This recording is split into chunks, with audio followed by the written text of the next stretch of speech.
What up, everybody on Instagram who's joining this live? I can no longer do the swipe up links, so I wanted to go live on Instagram real quick to start my weekly late night live and to let everybody know that I will be continuing it. I'll leave it on here for a little bit, but you guys don't get the downward camera, unfortunately. You only get the face cam.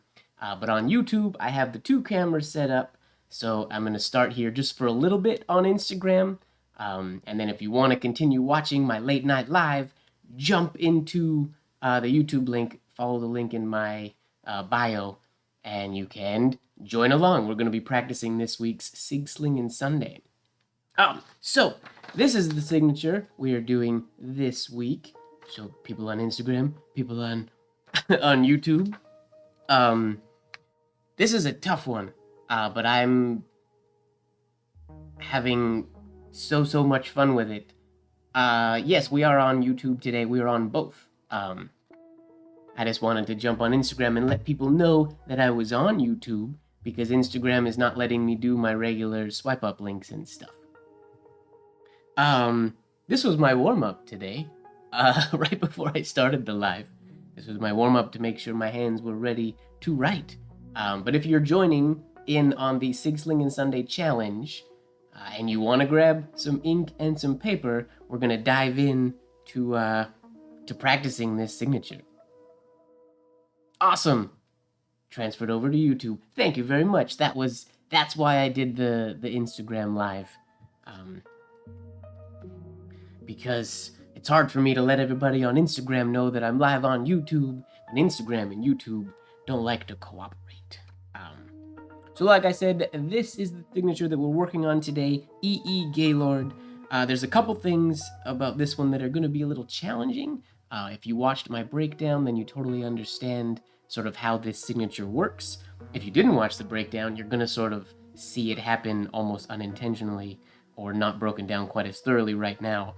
And I'll be honest with you guys, 100%, I have yet to really try this signature. I doodled it once, I believe yesterday, when I was in the middle of some stuff, but I've been busy and I haven't actually tried it. I did the breakdown, and now is sort of my first time really giving it a shot. Again, if you're live here on Instagram, you can't see my top-down camera of what I'm looking at. I'm currently live on YouTube. So if you're live here on Instagram, come on over to YouTube.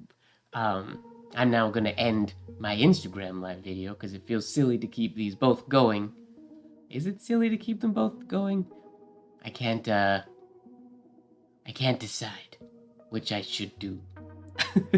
Yeah, I'm going to transfer over straight to YouTube since Instagram folks can't see anything. So if you're here on Instagram, come to YouTube. If you don't want to, you don't have to. Have a beautiful evening, day, morning, night, whenever. Peace. Instagram. Bye.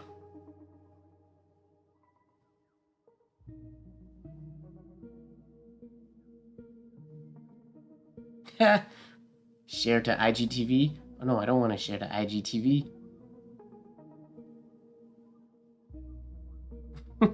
This late night live is crazy unorganized so far. Sorry. Me and my technical difficulties.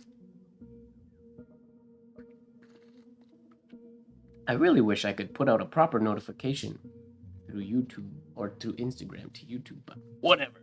All right, so we're going to dive right into it.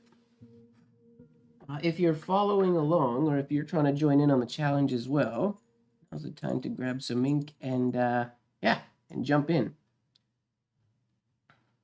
Feel free to ask any questions as we're going.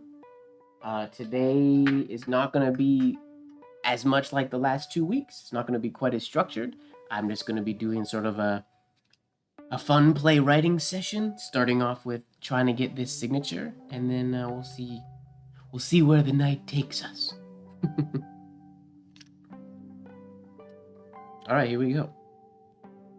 Attempt number 1. Oh, oil grease on my nib. Just a little bit of silliness, really. Yep. Well, it's good to know that I fully embody my life motto. It's a It's a relief. As always, let me know if the music is too loud, too quiet, or whatnot. Hopefully it's at a good level for you guys. All right. I can't really get both of these in screen at the same time. No, sorry. Or maybe if I fold this, here we go. I get this so you guys can see it. While I'm writing. And I guess so I would be able to see it as well. Never thought of that. Okay, there we go. We have a reference. That dry ink. Here we go. There's our reference. E. Gaylord. That E, I can already tell that E is going to be some trouble because it is similar, but just different enough from the E that I do relatively often, Blozer's E, in his EW Blozer signature. I do that one quite a bit, and this one's just different enough that it's probably going to be challenging. I'm going to be doing it smaller than what's on that page. If we go over, how big? Be that big. So this is just like a horizontal oval. Okay, let's just dive in.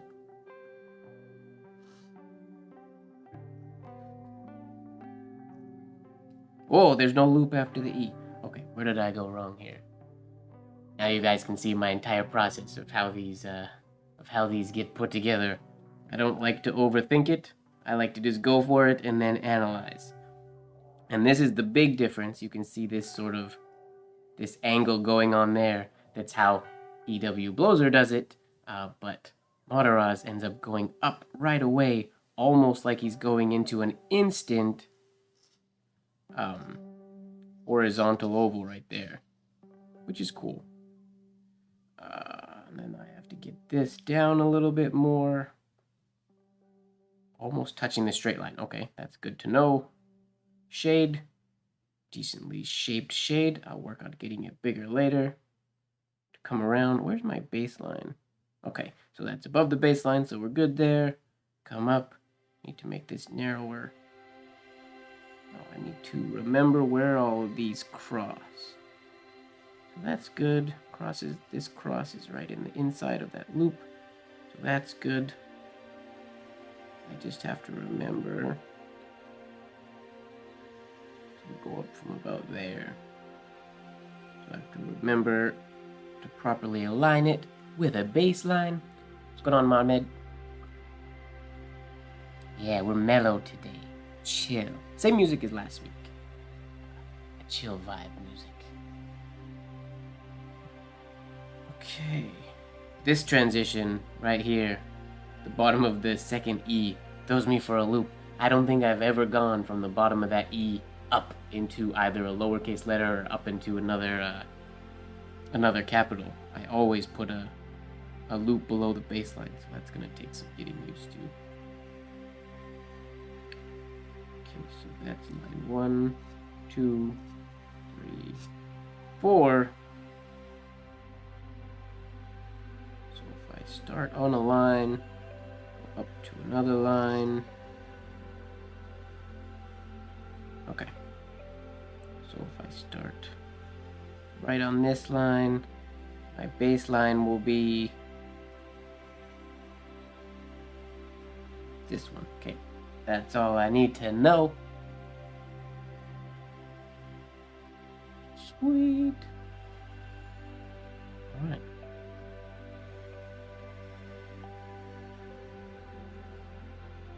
No shades this time.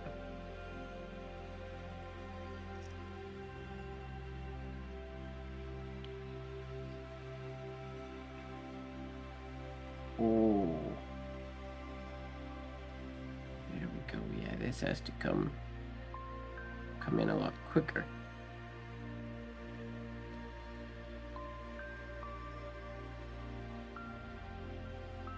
So we got to get that loop a whole lot lower.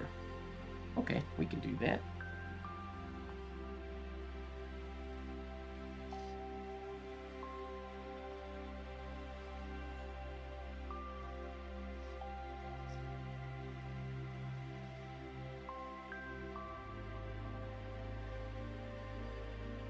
That was a big thing I was missing.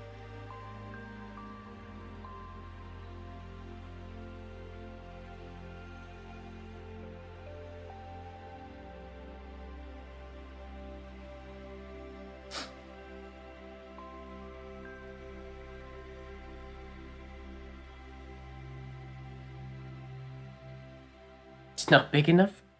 You mean I'm not writing big enough?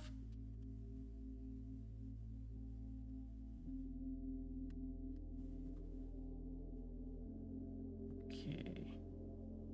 Just to rack my brain around the spacing. Up to here. That's probably too high. Now this is my baseline. That's what I gotta remember. This goes super huge.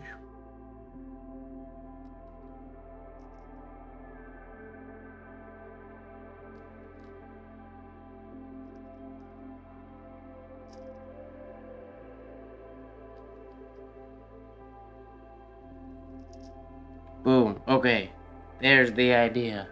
That's the proper, everything's crossing in the right spot on that one. Cool. So,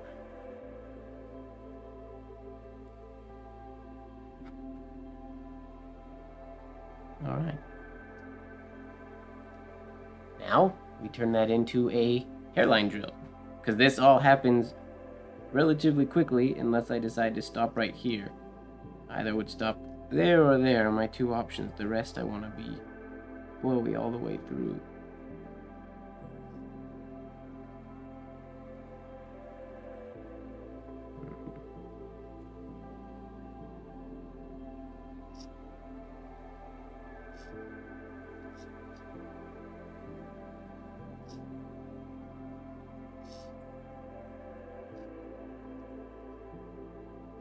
This is the part of practice that would normally be hidden from camera and prying eyes, because this is the not glamorous part of of this type of work.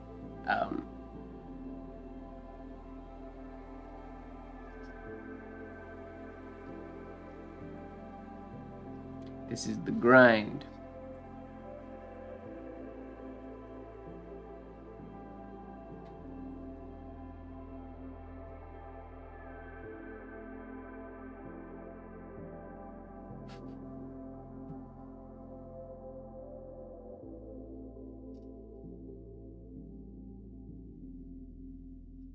Here we go.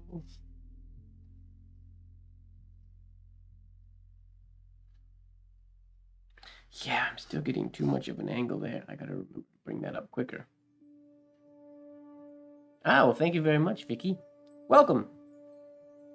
Yes, not glamorous, but I mean, it's part of the process. If you've been in any of these lives or heard me talk ever, there's a good chance you've heard me say the words fall in love with the process, and this is the part I really enjoy. I like diving in and letting my muscles slowly figure it out, and then it figures out and it's fun. But this is sort of the exploration phase, is one of my favorite parts of this whole thing. So,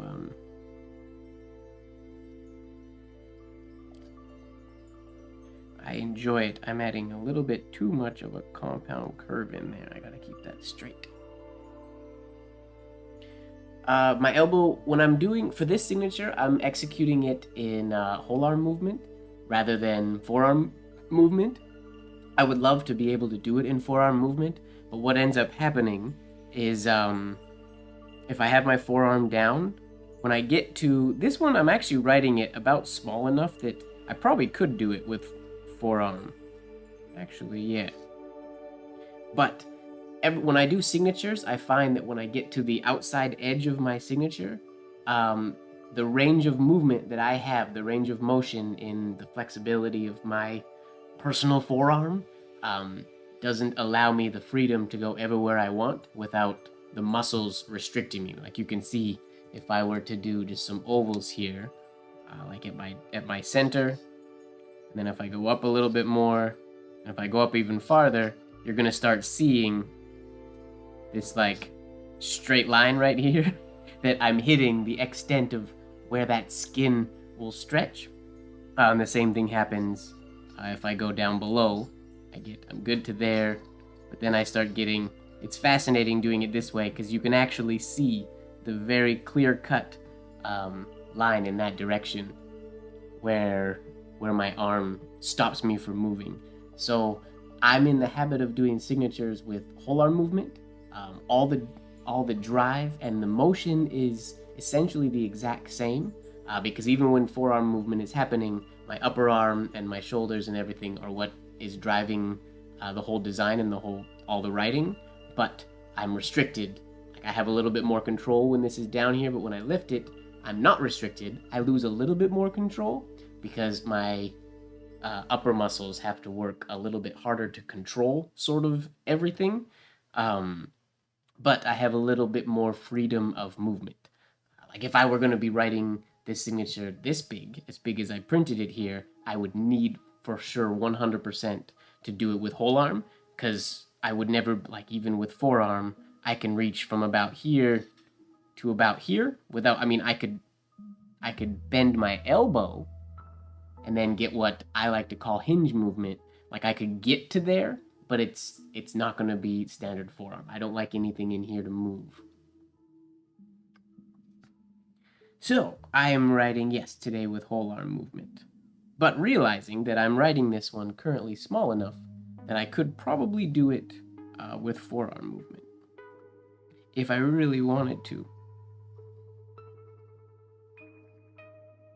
That is one thing that I tend to do later after I post the signatures. I think I posted about it when I did CC Kanan signature a long time ago. Once I get a signature figured out and I can do it rather large, I like to then start to shrink it down, because writing smaller is more challenging with ornamental penmanship. So I like to shrink it down, and then there's a point where I'll go from whole arm down and then drop my forearm, and I'll be writing with forearm movement. And the design stays the same. Usually.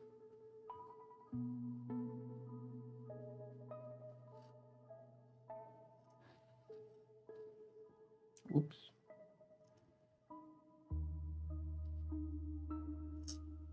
So this E has to come up sooner than I want it to.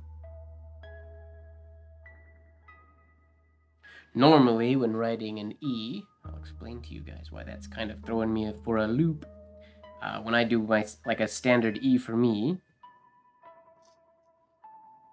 normally this is how my exit oval comes quite far to the right. If you reference it to like where my little loop is, it is even farther than that. Whereas in this signature, his loop is coming in way shallow, of like even more shallow than I have here, of his little loop. The little loop's there, he's curving in right there. So that's gonna have to be something I remind myself to do. All right, we're not gonna worry about giant shades right now. That's the Madaraz way, but we're gonna do baby steps till we get there. Sorry, I thought I could have that that sample for you guys to see, but it's a little hard because that ink is wet up there.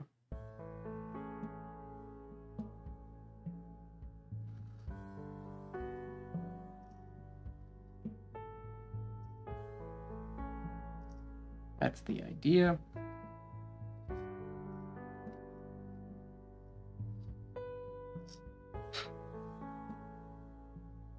This drop right here is so weird.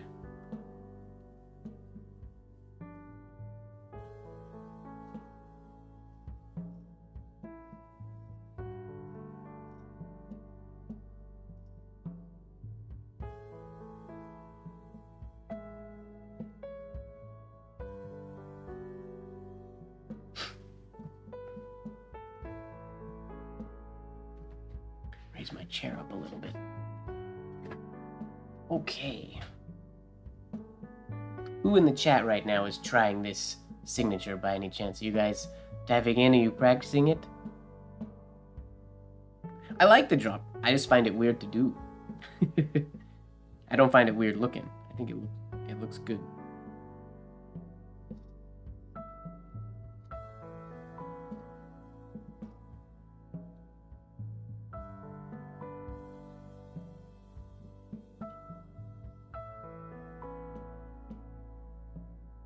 I asked that question.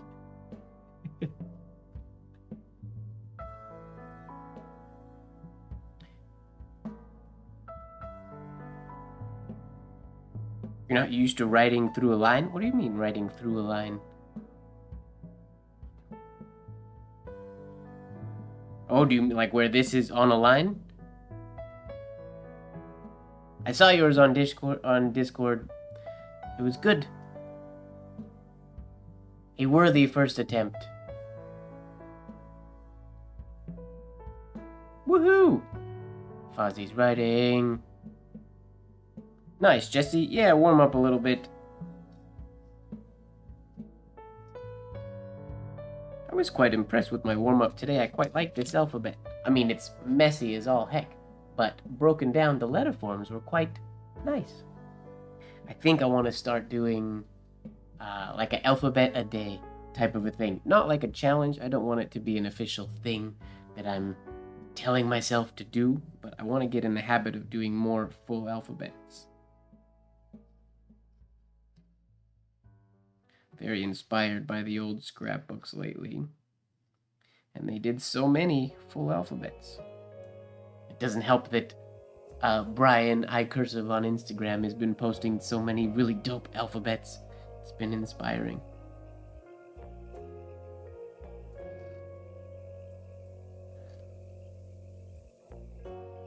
Darn it! That E needs to not go so far down. Yeah, that's gonna be a hard habit to break.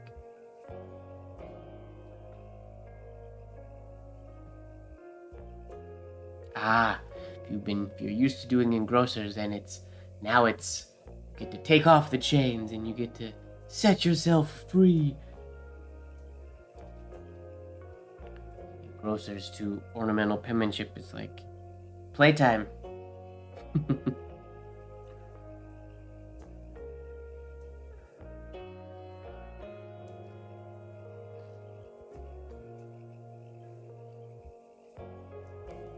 Okay, don't know why my G got so small. I also find coming from this bottom point here to the top of this G, just a weird stroke, going up that far. And keeping the tops of the E and the G so narrow. It's interesting. I need to make all my little extras not big enough.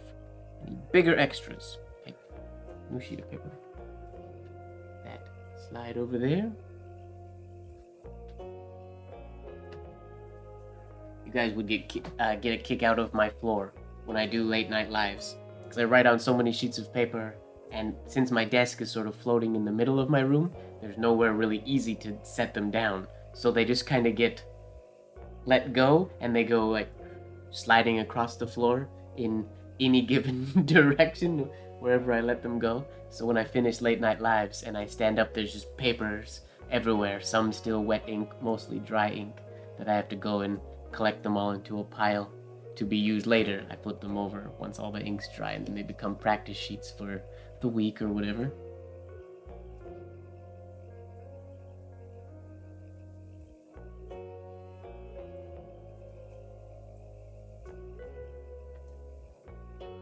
Fly paper. Yeah, it was really nerve-wracking in my last apartment because it was carpet, so I would let them go, and if they ever caught grip and like tipped over, I was in dangerous position of potentially ruining that carpet every day. Well, ZK, welcome. Hopefully you enjoy ornamental penmanship. It is fun.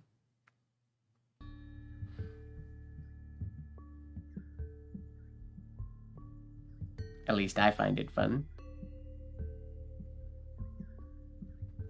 Yeah, of course. I mean, like you saw, I drew them slowly. In PZ Blozer's book, for even just the capital letters, he recommends like draw it in pencil, draw it slow until you understand it. It's getting the idea in your mind is super important before you try to get your muscles to execute it. Obviously, it's fun to just like dive in and let what happens happen, which is what I did in the beginning today. But then you sort of look, you compare, you analyze a little bit more, and then you draw it. You can draw it in pencil, pen, doesn't matter, just to get an idea of the flow. And if you're getting an idea of the flow, you can go slow. If you want, you could download the image from Instagram, this one here, print it out at a size you want to write, and then just write over it. I've done that in the past with ones that are really complicated, ones that I have a really hard time nailing down sort of the flow of the entire thing. I will print out the design in the size that I want, and then use the actual design as my, like if this was, I spent this paper all up now, but use this then with just like a, say a pencil, and just use this as my,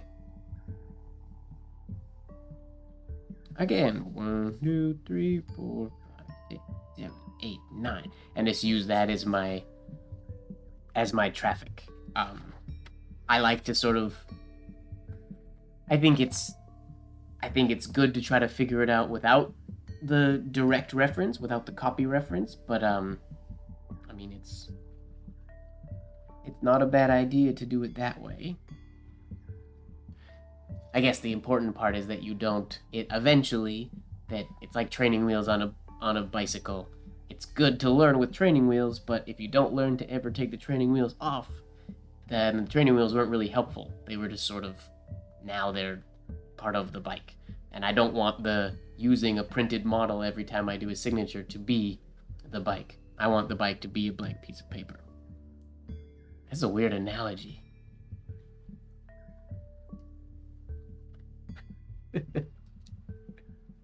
don't want a printed piece of paper to be the bike. Yeah, that's the takeaway quote. Makes no sense to anybody who wasn't there.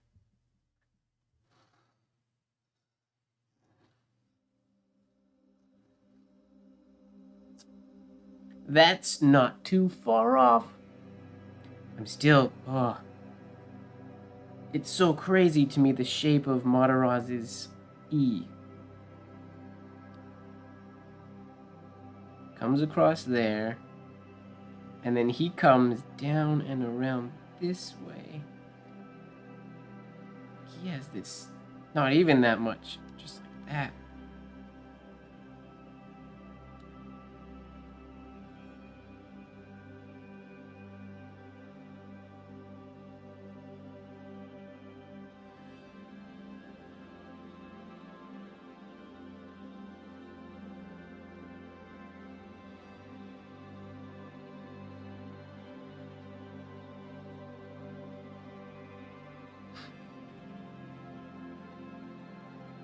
Are they all in the baseline? Yeah. Well, except with the exception of the first one. The second E and the G are on the baseline. Yes. Get ruler. There's our baseline. Yep. Everything. Whoops, sorry. Everything is on the baseline, and this oval here is almost perfectly, this little implied oval he has there is almost perfectly bisected by the baseline, which is, I gotta say, pretty darn impressive. That he was able to do a giant E like that and go into this small exit oval and keep the exit oval perfectly along his baseline. And it just shows.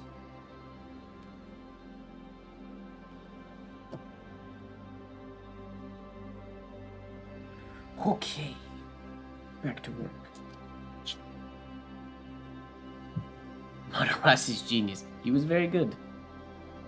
I also think, though, I think Mataraz was... lucky's the wrong word. He was so good that I feel like a lot of the stuff that he just did just kind of happened. Like making that oval perfectly in the middle, bisected by the baseline. I doubt that was even on his brain. He was just exiting out of an E. And, I mean, a lot of the old penmen, I feel like, on autopilot, everything they do, or everything they did was just, like, drilled into them so much, it made them kind of genius. What's going on, iShock? The G scoops up and out of the A. Fozzie's asking questions. Yeah, so the G, what ends up happening is the G ends after this one, and I'm pretty sure that was a pen lift, so that's the end of the first stroke. And then he would come in, add this shade, start statically, or, I mean, he could have drawn in the shade later, but I like to think that he did it all at once. Started that shade, and then goes straight into the A. So this wouldn't have flown directly from the G. It could have, but I doubt it. I'm pretty sure he would have finished the G, dipped to get some more ink, and then finished the second half of the signature.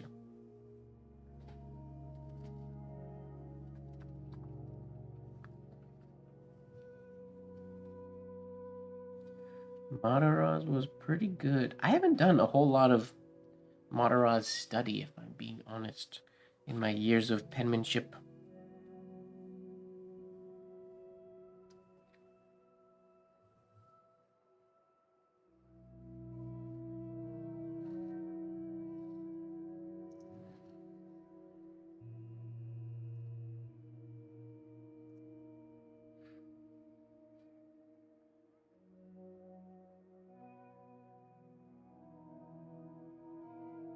Okay, getting closer here. This still has to go like that.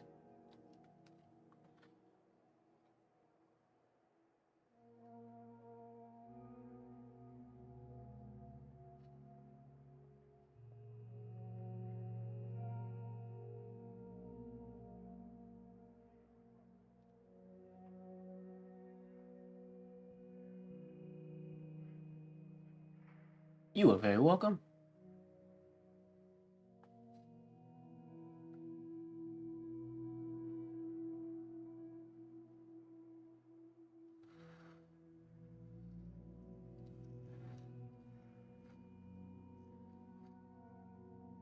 Woo! So, not perfect, obviously, because these two lines are supposed to cross right in the middle there, because I didn't bring this low enough to the baseline, so this didn't come low enough here. Like it should have. That would have given me a much better outcome. I gotta remember to drop that E a lot lower.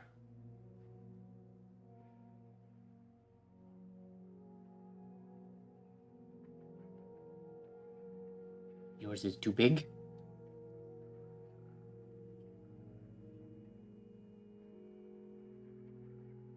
Yeah, I mean, yeah, the E is... This is not an easy signature by any stretch of the imagination. That first E, in and of itself. As you can see, I haven't done this entry properly quite yet. How does he... So, to let you guys into what goes on in my brain, and I've mentioned this a couple times before, but when I'm doing signatures, I like to imagine, or I give myself like focus points. I mean, the whole thing happens way too fast when you're doing movement writing to like follow it as you're going. So you just kind of go for it. You have the image in your mind and you go for it. But while you're going for it, there's moments that you can like focus on. And for me, they're usually the points that I have trouble with. They're my little tough spots, like I always mess this up, so that needs some focus. Which right now, that's that E. And what I've learned about my own practice and my own ability and skill is if I imagine, and this is, I'm guessing, because we haven't tried this yet, but as I'm coming over here, if I imagine that I'm doing an oval right here, if I imagine I'm transitioning into a direct oval, at that point there, that will help, or usually should help, get into the proper shape that he uses for that E. Will it for sure? We don't really know, but it might. So we will see. That's what I usually like to do as I'm creating these. This is now my focus point. As I'm coming over here, I think of less about, before I was thinking about this beginning part, because I had to get that up higher so it wasn't so cut off at an angle. And now the next focus point is transitioning into an oval.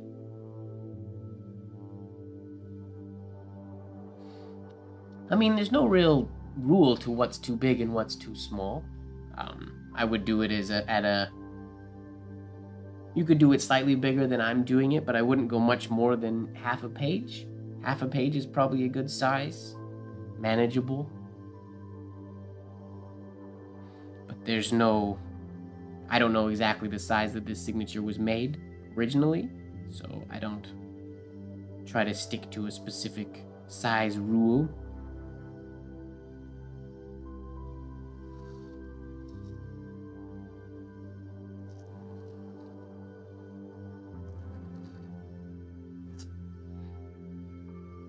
Okay. We messed up. Where did we mess? Oh, I dropped my baseline is one whole line too low.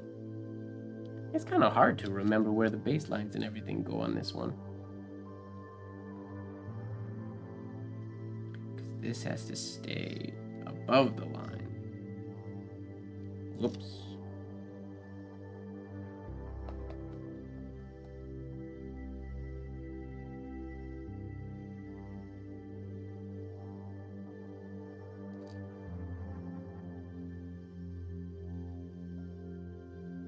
There, just do it just like that every time.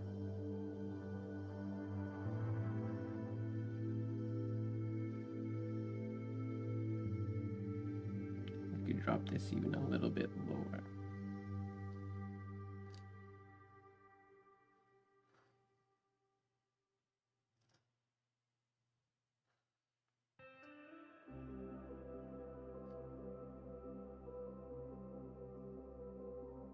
We gotta round this out a little bit more down.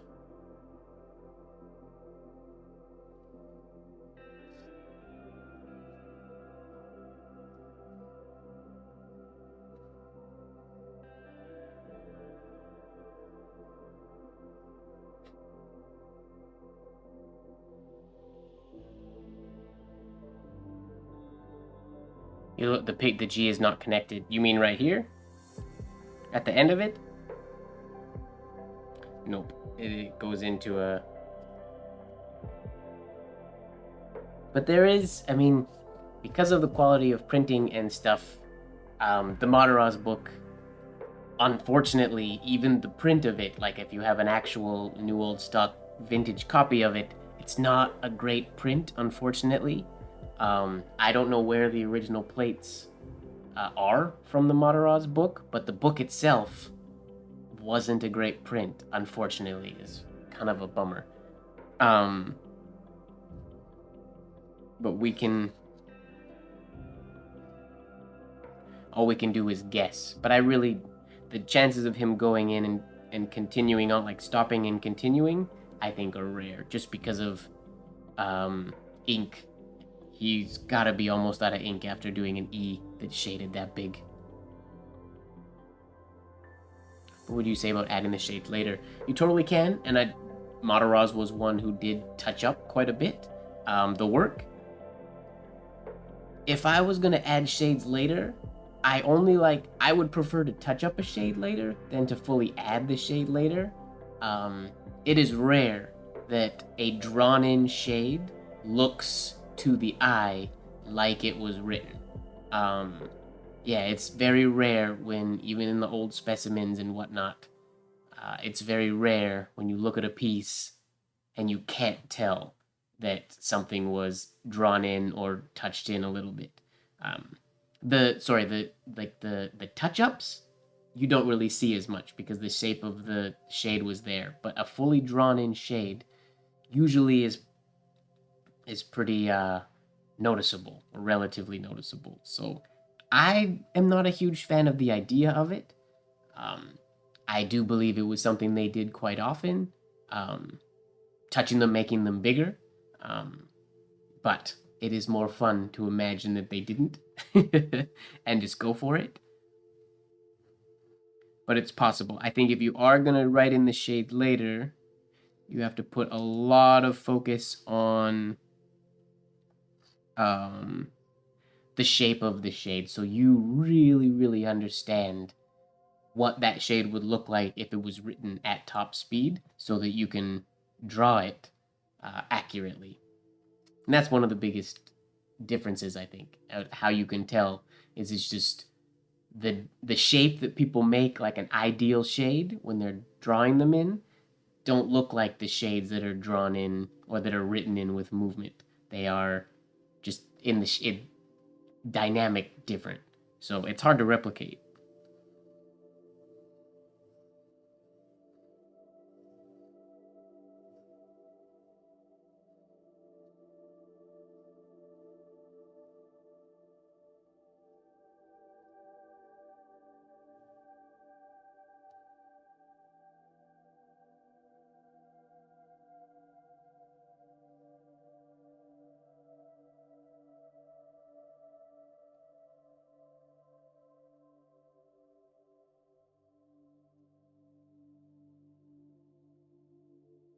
I'm not sure if I'm getting any closer to getting this one right or not.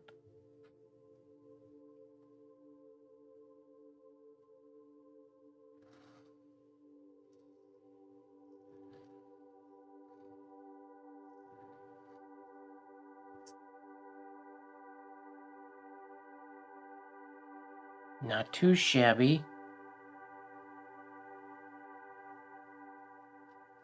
Rounder down there. Ugly, obviously, but that's fixable.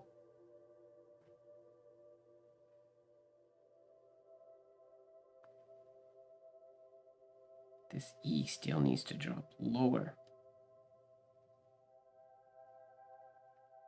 That feels so weird to me. But we're getting there.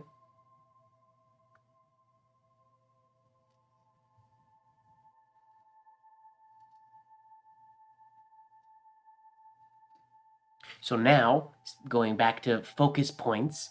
So first focus point, getting this large implied oval here so that I'm getting that shape. Second focus point for me is adding a little oval idea in my brain right there. So I curve in the top of the E enough. My third focus point now is I'm going to try drawing essentially a low circle sort of below the baseline here, or that bisects the baseline. Or circular, I like, for me, a circle makes more sense than an oval, but it should be, technically, it's an oval here. But a circle is going to help me cut it off and not elongate it, because I have a habit of making my ovals too stretched out. And if I think of doing a circle, it'll create probably a proper oval, because I'll stretch out a circle.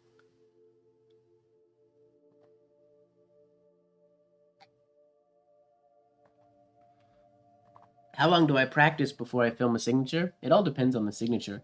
Um, some come really quick, and I'll just if I'm having a good writing day, I'll just turn the camera on and try to rock it.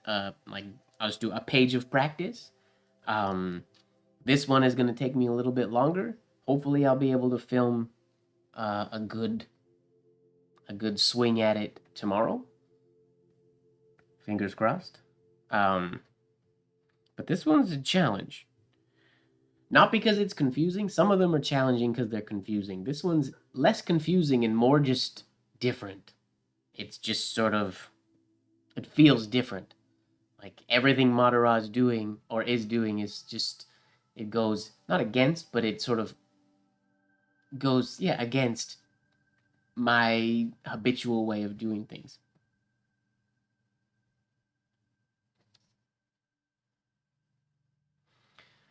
On the exit of the G, I'm completing the next exit loop instinctively. I'll just going. Do you mean like an exit loop that's there, or just continuing through? Because one thing that is really cool about that G, actually, it's one of the things that makes it a little bit challenging, is the shade here, it goes up so much as if it was going to go into what would be a standard exit oval of a G, but it goes to hairline right at this point, which is a lot later than you would normally put a form to a hairline. You'd normally go to hairline closer to the baseline, but he goes up, basically, I mean, even higher than an X height up from the baseline before he goes to complete, before he lifts the hairline completely. So it's a challenging stroke. It's something I've never done before. So it's good. It's basically timing as you continue. It'd be a good idea to do that shade, continue that flow, and then just get in the habit of lifting right there at that point.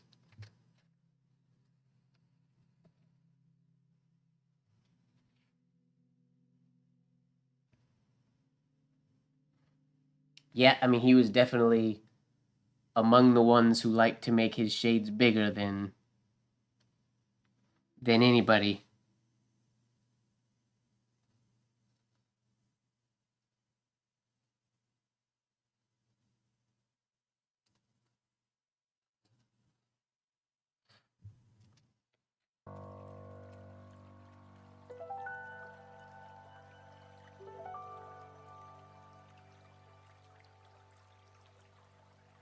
So we should all ride horses then, if that helps. I'll rent a horse and go riding to get Madara's arms.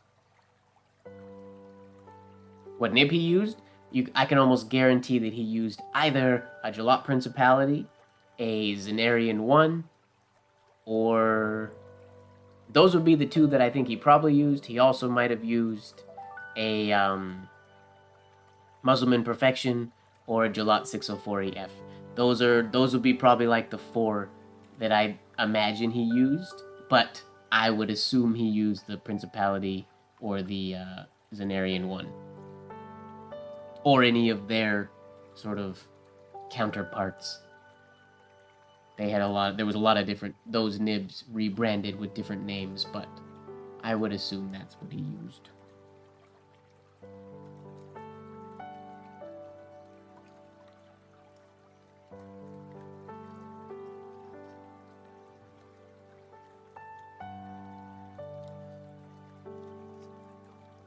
Okay.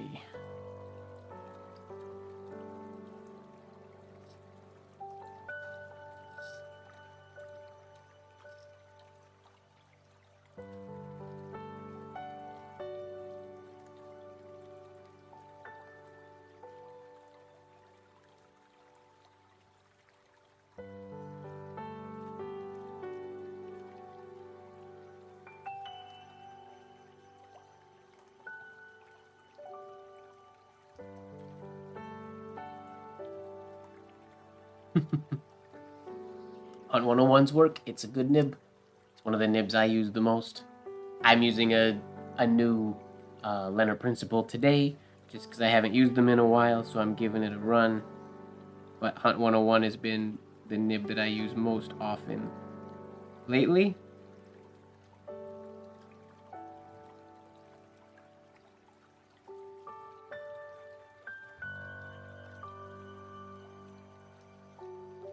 I'm making that E too high, aren't I?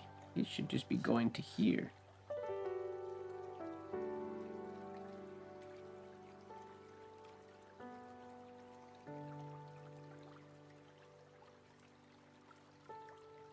Okay. Stir my ink. Your letters are too round. Round letters are good when we are trying to emulate somebody like Kanan.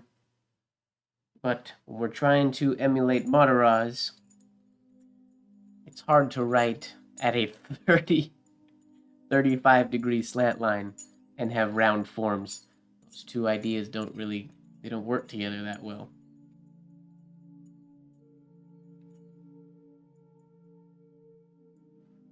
That's crazy. I don't know that I've measured a piece of his writing that slanted 30 or 35 degrees before. Granted, I haven't measured much of his writing, but that is very, very slanted. No, the shape is relatively understandable. Is that the Gillot #1 Principality really great for writing? Is it? I would recommend not getting one, just because they are insanely expensive and they are, in my personal opinion, no way worth the money that people are trying to get for them nowadays. If I were to buy a Gillot Principality, the #1, or the Zenarian Fine Writer, they follow the same rules as I've always followed for nibs. I mean, years ago, I told everybody that I don't pay more than like $3 for a nib. Now, because of inflation and whatnot, that is bumped up to like 5 to 8, depending on the nib and depending on how much I want it and the shape it's in and if it comes with a box and things like that. But people are wanting like $20 for one, or it's not worth it. It's 100% not worth it, in my opinion, unless it's like a collector's item to go on a display shelf or something like that. Then you pay whatever you want for one. But if you want one for writing, don't even bother. In my personal opinion, they were great nibs. Were they that much better than the Hunt 101 or the Leonard Principle? They were better, but I don't think they were that much better. But people know it, the whole, hey, R46, welcome to the live.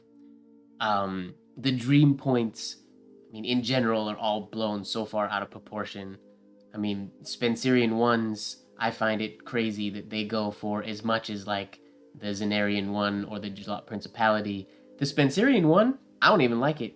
For this type of work, I wouldn't really want to use one. I don't think it's not a very flexible nib. They do decent work, but whose book was I reading the other day that genuinely said, well, you're getting used to a pointed pen, use a Spencerian one until you get used to it and you can use something that's coarser or finer. Yeah, I don't know. It's the whole nib thing it's annoying. The nibs are too famous and they're not worth it. They're not worth their fame, basically, in my opinion.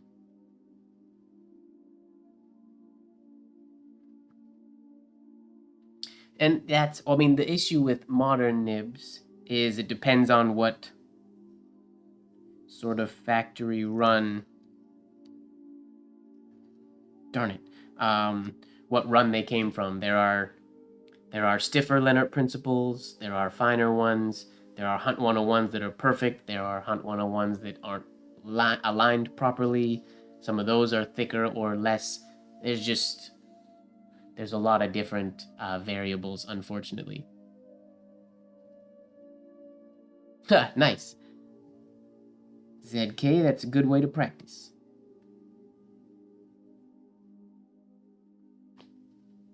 This signature is like a 3-line shenanigan. Yep. Pretty much.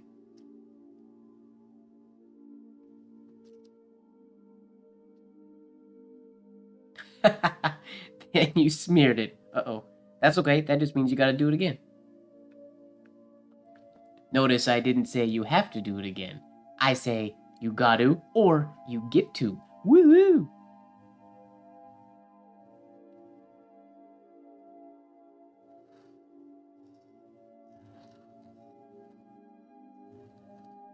Oh, I lost what I was doing. Shoot. I was going good there for a moment.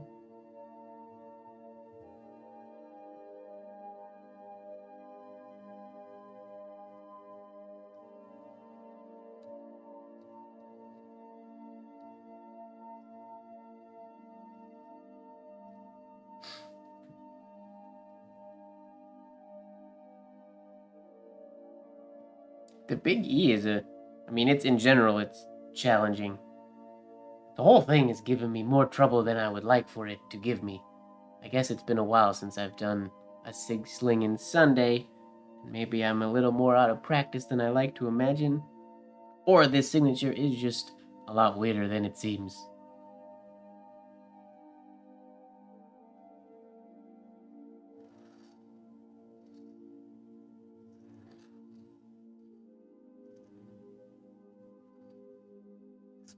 I'm gonna blame it on the fact that I'm doing a video.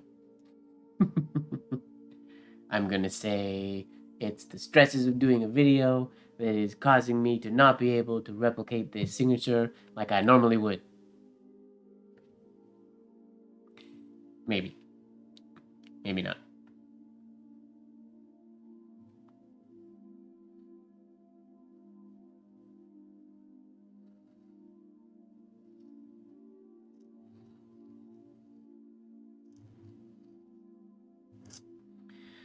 Okay, we have the general shape. It's coming together.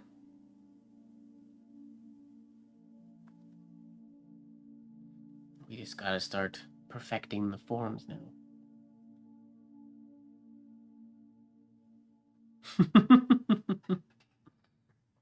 You can do it, Fozzie. You can do it. I mean, I never really pick easy sig slinging Sundays. I have one lined up. I don't think I'll do it next week, but for the week after that, or maybe it'll be the finale of the October one. But I have one it's a doozy. But it may be my new favorite signature. I just found it last week, and it may be my new favorite signature like ever. It's really cool, but it's gonna be hard. I have another one from Mataraz that I want to do, I think, next week that's similar-ish to this one. Similar idea. So I feel like it'll be a good sort of continuation of this guy.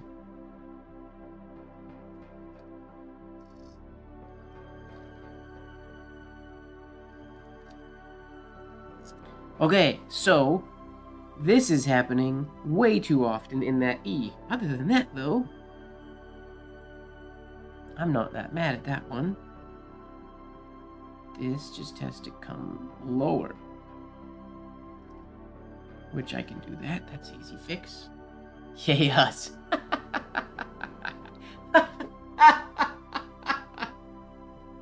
I can fully hear you saying that in my head. No, be excited. It's gonna be fun. Or it's just gonna be me doing a signature by myself, and everybody will ignore me. Which is sort of how this challenge first started. I think when I very first did it, there wasn't a lot of people that sort of jumped in. But that's alright. I created it for me to practice anyways.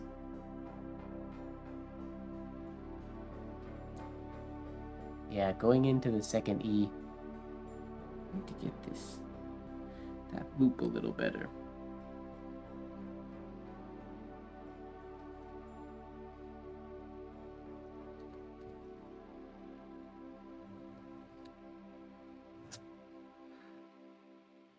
So that's a big thing. I didn't even think about that when I was doing it that time. That's not even crossing my brain at all.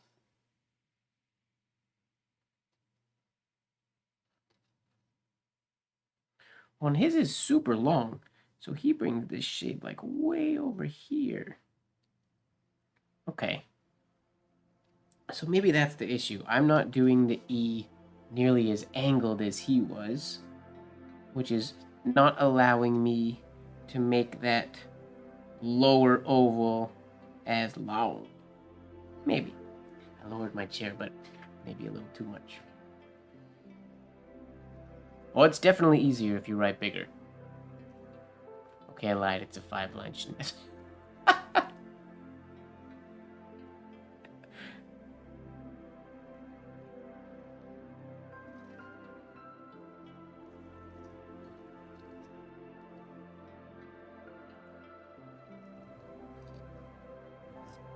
Okay, so that is the idea. We gotta bring that shade way to the left. Still gotta cut that sooner. So many things to think about. All right, fly, paper, be free. The only time that is bad is when I let go of a paper and it goes out and goes shoo, and comes in back under my chair and gets all ink on the wheel of my chair and everything. Okay. Oh, Instagram notifications. What's going on, Instagram?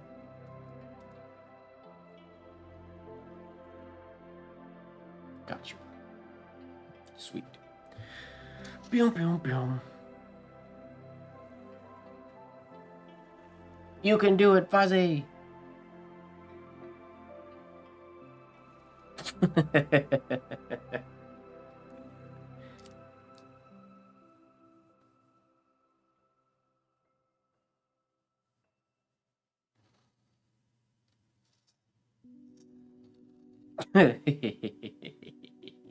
I got a little out of hand on that one.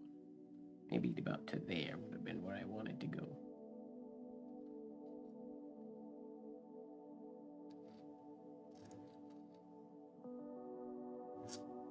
Okay.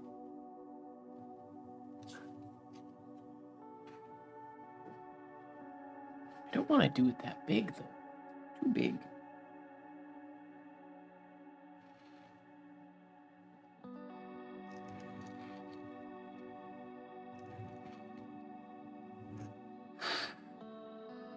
We're close.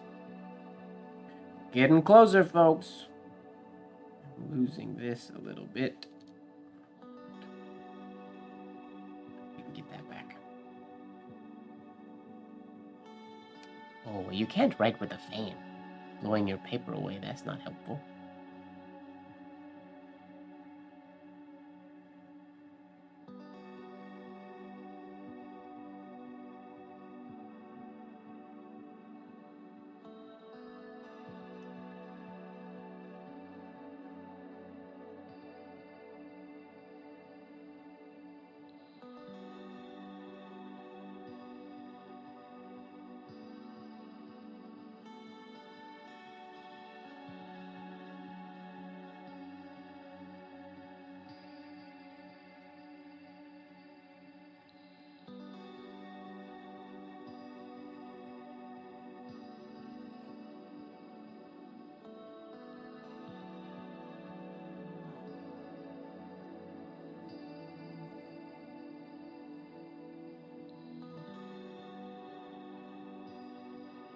Okay, so that teaches us that my E top is not nearly long enough.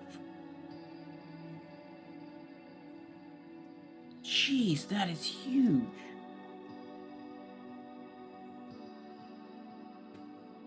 Okay, but that's good to know.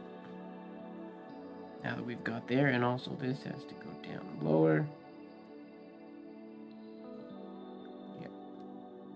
But we got into the A, which is nice.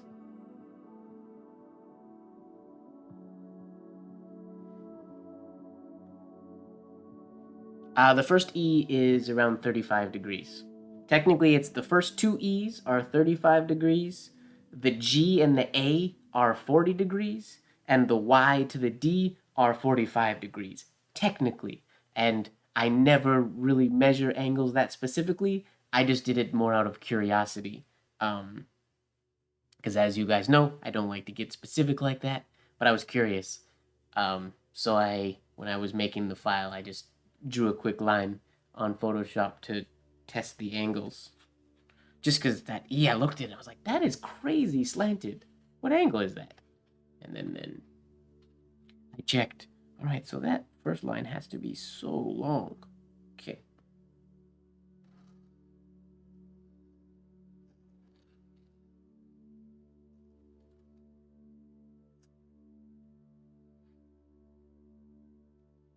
We're going to get there, ladies and gentlemen. We are going to get there. We're not talking about temperature, Mom, but welcome to the live, Mom.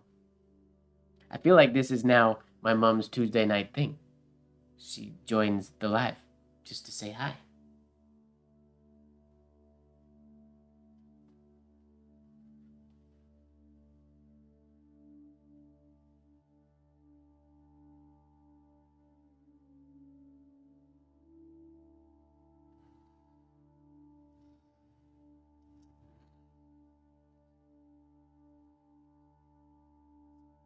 Ran out of ink, but that might be the best one yet.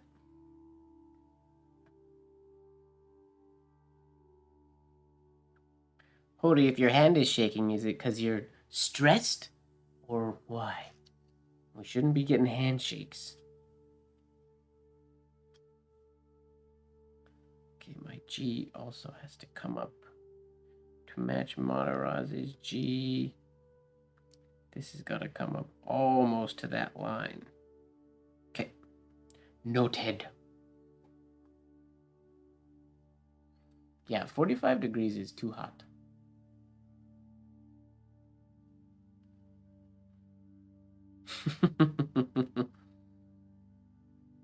That's okay. If you're out of practice, we just get to get back into practice again.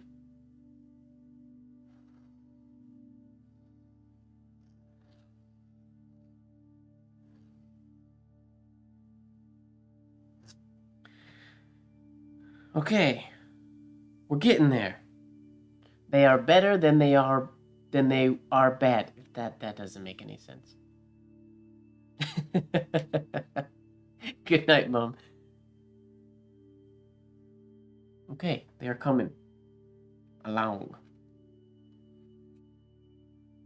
If you guys haven't been here for previous lives and haven't heard about my tea hack, if you're somebody who likes honey in your tea, and you start running out of tea or honey, when you've used a lot of honey, make tea in your honey jar, and that's how you can clean the jar completely of honey. So you never waste any. And then when it's done, you clean it up and you have a good jar for pen holders or things like that one. That's an old tea jar that has a feather and 3 giant vintage oblique holders in it. 85% humidity? Nope. That's too much humidity. I don't like the idea of swimming in air. That's way too wet.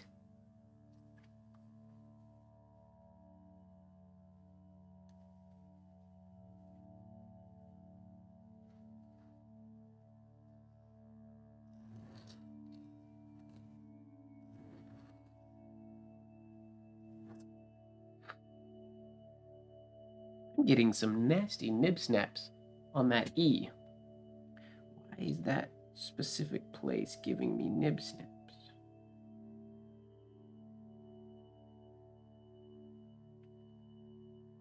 Because my pen is rotating in my hand, I think. Yeah, swimming in air. That's what humid climates feel like to me. Like, I don't like air that I feel like I can chew.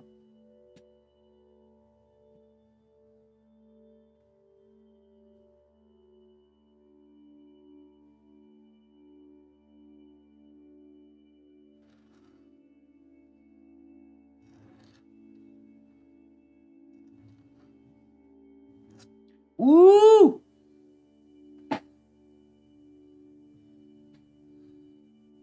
That one, I mean, this is a little too far to the right. That oval's a little too long, but that one basically, it hits all the points.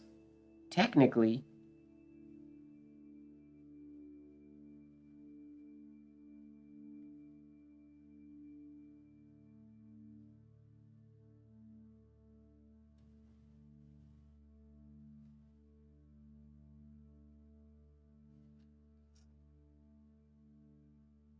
Whoops.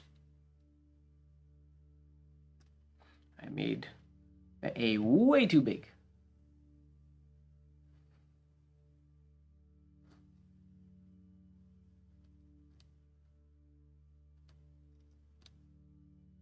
And I think my E was once again not long enough for the size of everything else I did.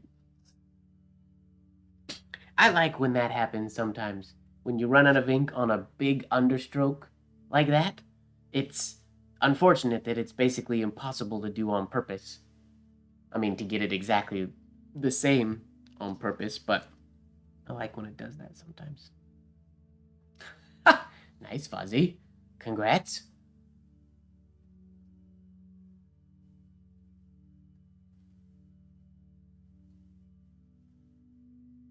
No, you. Hey, kind of is good.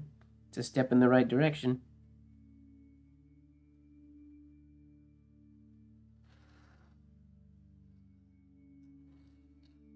What happened?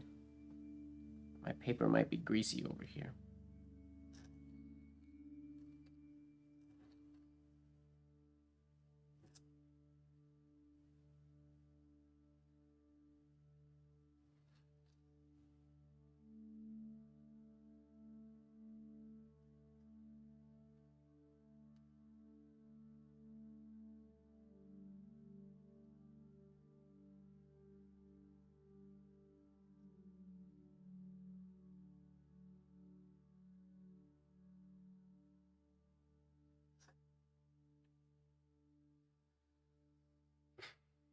That I would consider a passable replication.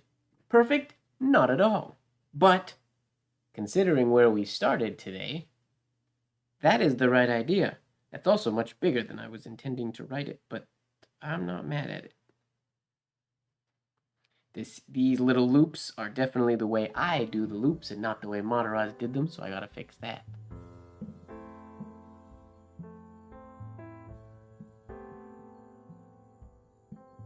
Ah. You'll get it, Fozzie. I believe in you. Kind of is better than not at all. A step in the right direction. Okay. We're getting closer and it feels good.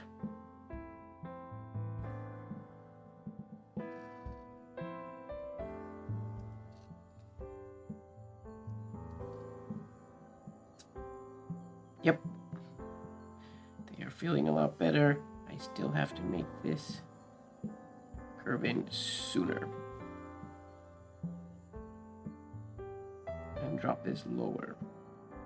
Wow, it's crazy how low that has to go.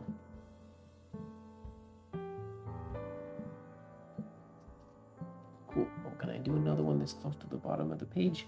We will find out.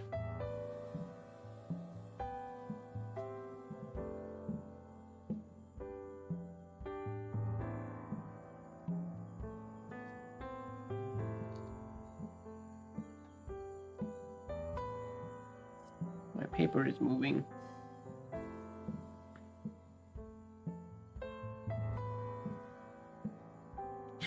Weird finger placement to hold my paper still.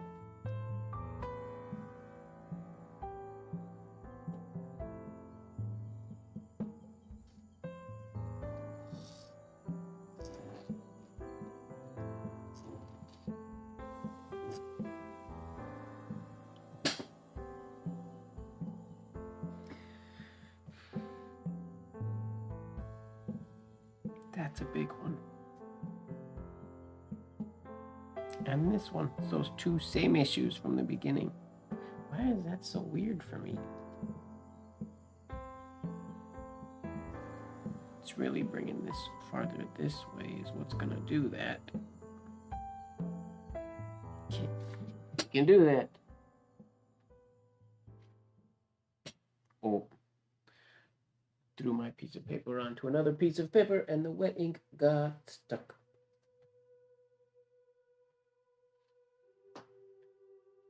Hello, Mr. Grimes. Welcome to Signature Replication 101. Not 101. I'm not teaching how to replicate signatures. We're trying to replicate a signature, and it's a hard one. Thanks for popping by. And work is good. Keeps you out of trouble.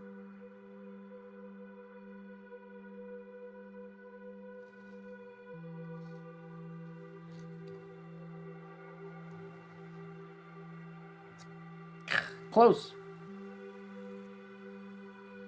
Close, close, close. But not close enough.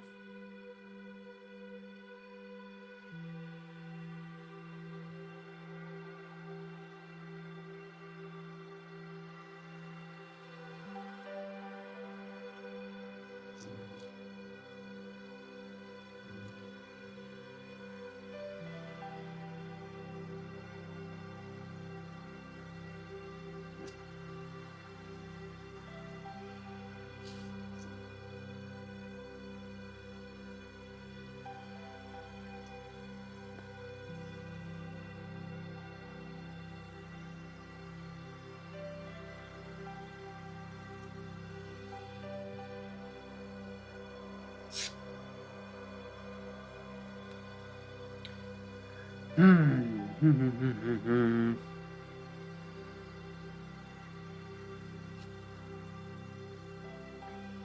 gotta write smaller. It's getting too big.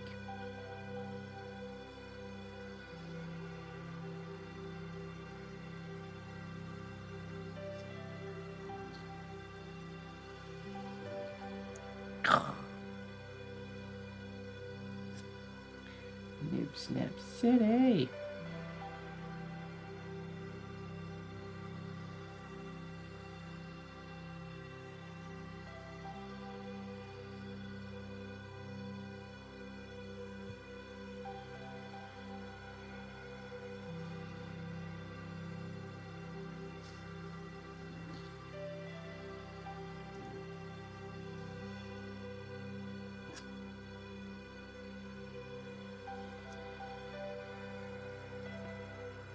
Hey, Tony. Kansas City, what time is it for you right now? Is it, what is it, 11:30 for you guys? Or 12:30? How big is the real signature? We don't know. We can see how big it's printed in the Mataraz book, but a lot of times things weren't printed at their actual writing size, so we don't know. 12:30, all right.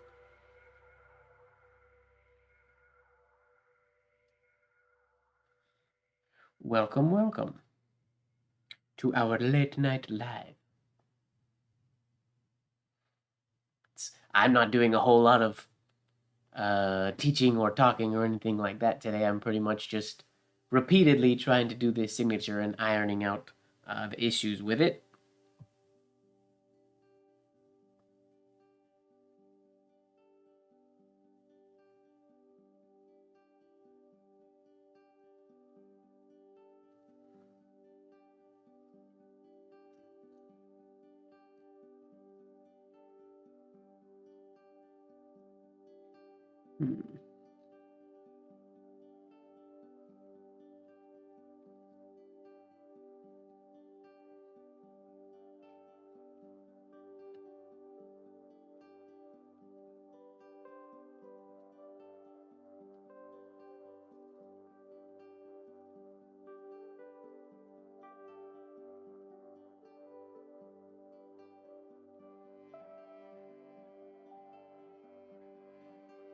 It's a challenge, but we like a good challenge.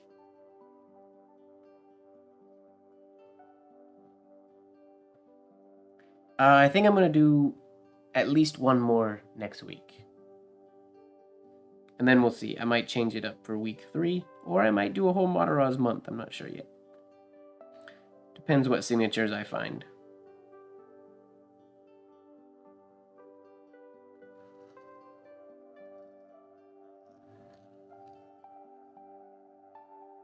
Whoops.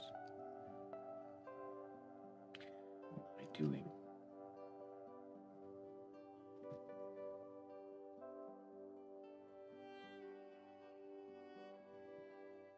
I should maybe try using a nib that's not quite as snappy as this one.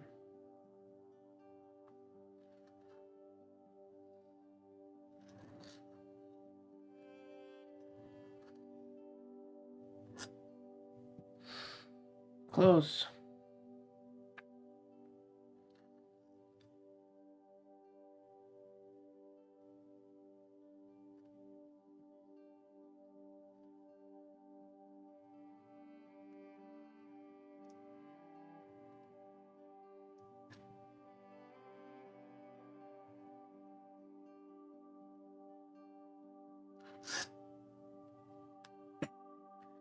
That's the idea. Where does he put the dot? Right in here. Can't wait for more. That's good. I'm gonna try another nib and see how it goes. I don't know if I have any prepped 101s on the desk here. What are you? Leonard Principle. What are you? 101. Well, let's see if you're good or bad. We will find out. That's usually how hunting for nibs works for me lately. I have a bunch just strewn around, and I just grab them and try them until I find one that works. And if I try like 5 or 6 and none of them work, I'll start another one. And then after I start the new one, I'll regret starting the new one because then I just have more used ones to sift through. Is this scratchy or not? We'll find out.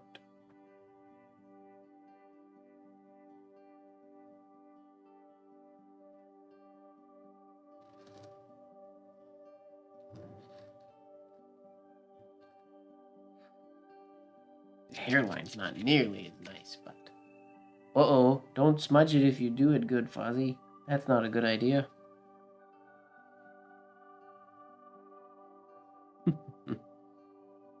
How'd you smudge it?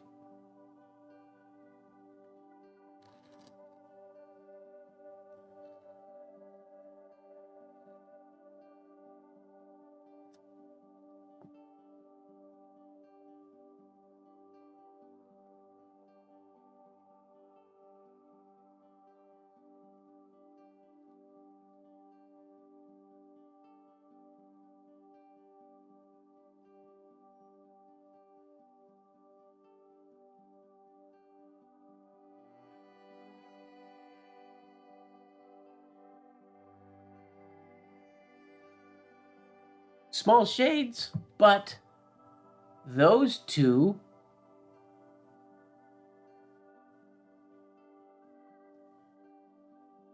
Here, we'll do one happy face for both of them. With a ruler? Get that ruler out of here. We're doing signature practice. We don't need rulers on the table. Get out of the rulers. Smudgy rulers. See, if that happened to me, just knowing me and the things in my house, that ruler, that specific ruler, would from then on be nicknamed Smudgy Ruler. Even if it's out of context or anything, they'd be like, oh, well, let me grab my smudgy ruler real quick. And people would ask why it was called Smudgy Ruler. And I would say, that's what I nicknamed it, because it smudged my work.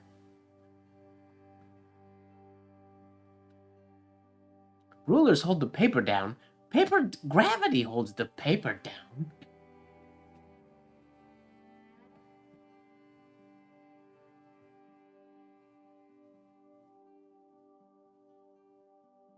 Michael, in prepping a nib, Paul Antonio says he never put a flame to a nib, but Michael Saul did teach us to lightly flame a nib. What's your opinion? Flaming nibs is it's a good way that works to prep a nib.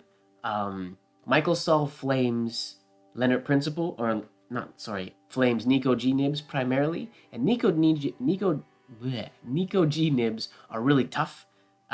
So you're not, the chances of ruining the temper of a G nib or any of the nibs similar to the Nico G, like the Technicawa and all those ones, you're not going to damage them really by flame prepping them.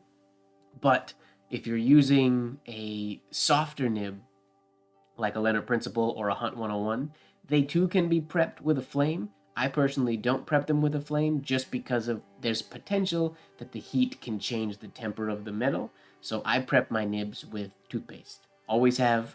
I know people use the potato, or some people use other chemicals. I personally use toothpaste. It has never failed me. It does a great job. And then every time I write, or you'll see every time I clean my nib, or anytime I take a break, I put a little dab of spit, not a lot, just a little dab of spit on a paper towel, and that's primarily what I use to clean my nibs every time. Because spit is also, that was traditionally how they prepped their nibs back in the day. They'd pop them in their mouth and suck on them for a bit or something like that.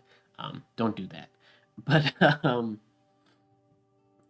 yeah, so you can flame a nib, but I would only flame like a Nico nibs or those types of nibs. Not a softer, more flexible nib, a thinner metal.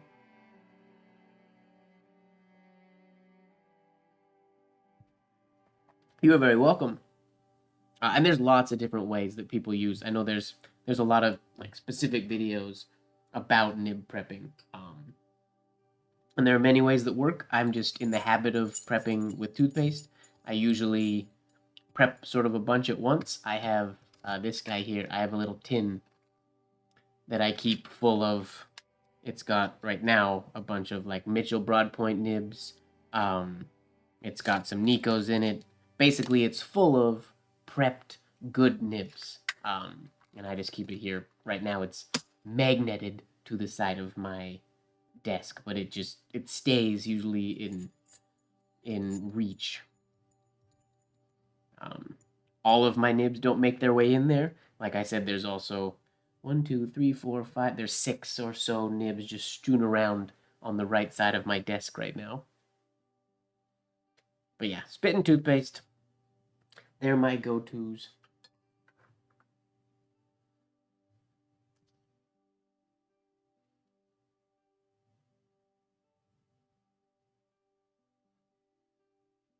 Nice. Sounds like a good tin. Oh, what's happening with the prepping of this nib?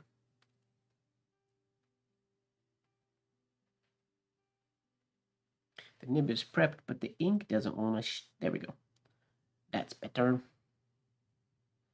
Okay, here we go. We're getting better each time.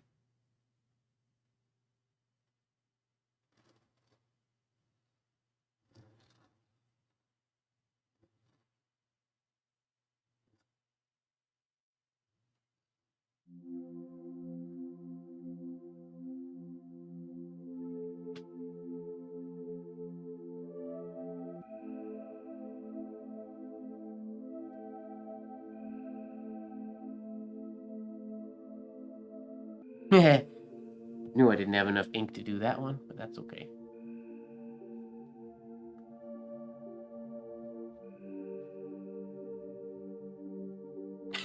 That works.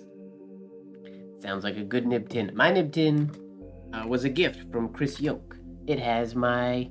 I'll put it here. It has my signature on it. Laser engraved into the top of it, which is kind of fun.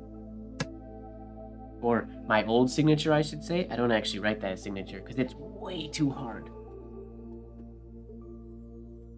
Very different kind of hard than the Mataraz one we're doing, but it's challenging. Yeah, he gave me that tin and then also a little brass ruler with my name on it. It was right after he got his engraver when I ordered a bunch of pen blanks from him. Which I have to put in another order of pens to him so I can start carving again.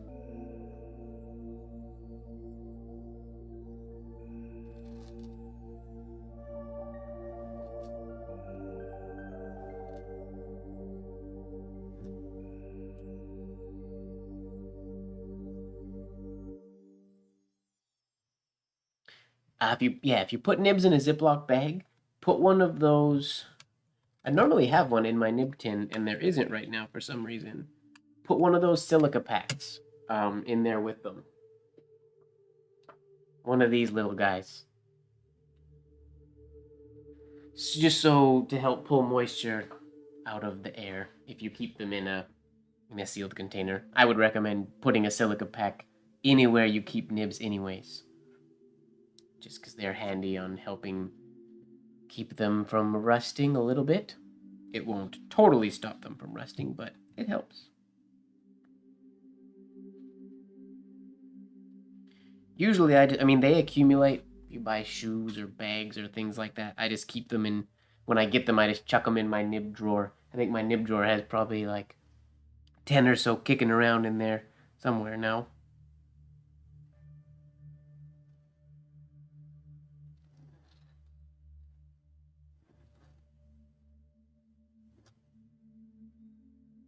Okay.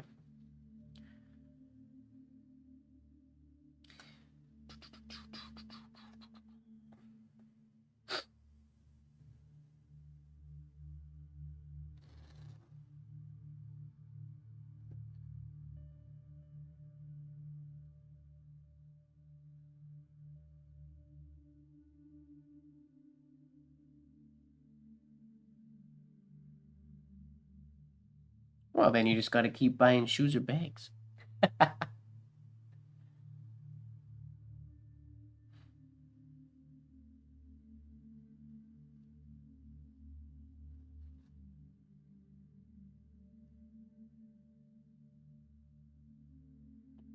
So it's still this guy. Tighten that up. Now we have to start getting a little more critical, a little more picky. Now that we're getting a decent flow each time.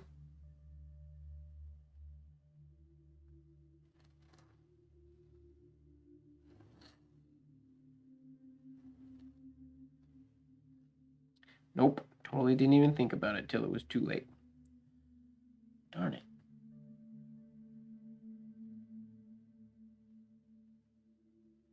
Yep, I gotta keep focus on making this a circle. That should help me.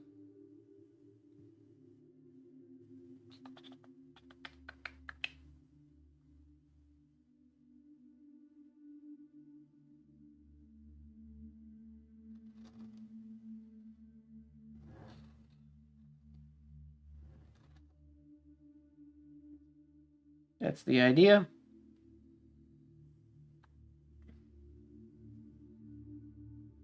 Right? Yeah.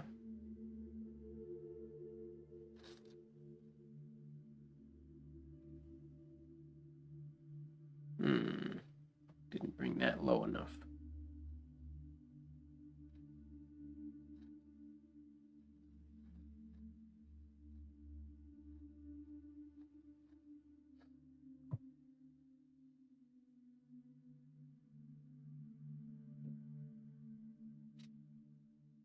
It's way more fun to buy new shoes and bags, Fuzzy, than to just buy silica packs online.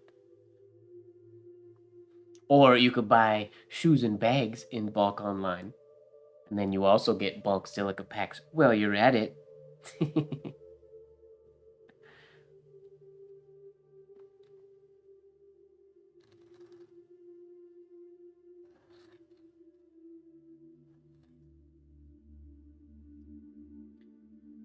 Okay, I think the time has come to try to get a larger shade on this E.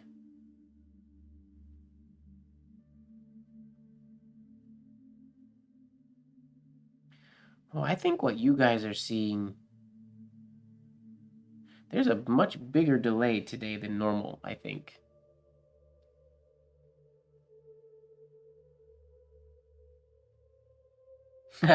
I could add some custom designs to those logos or to those shoes if you'd like.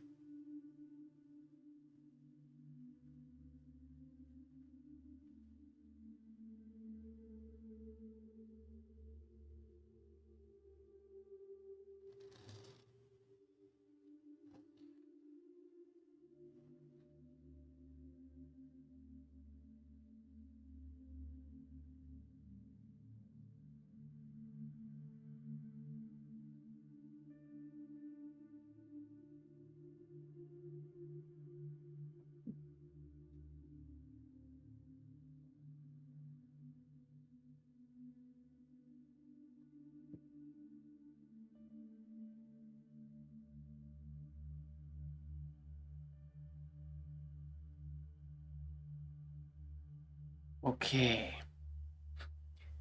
The E went out the window, but the shade is big enough, I think. Now I just gotta control the size or the shape.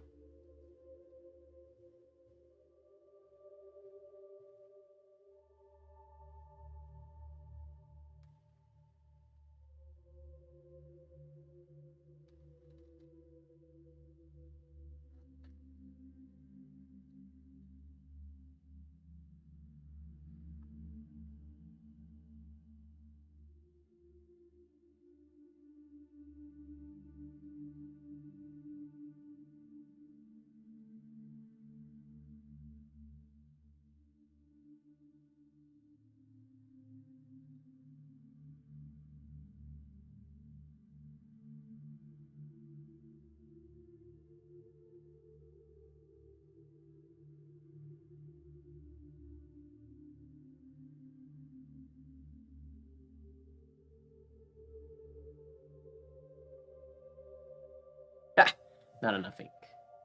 Darn it. Okay. Shades are getting bigger. That's good.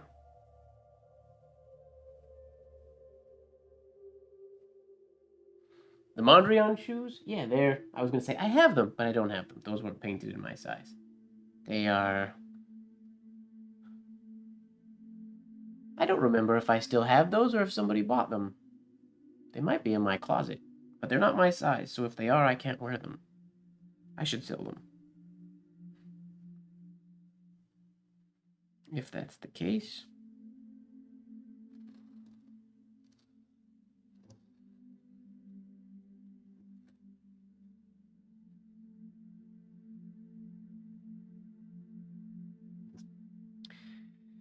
That first...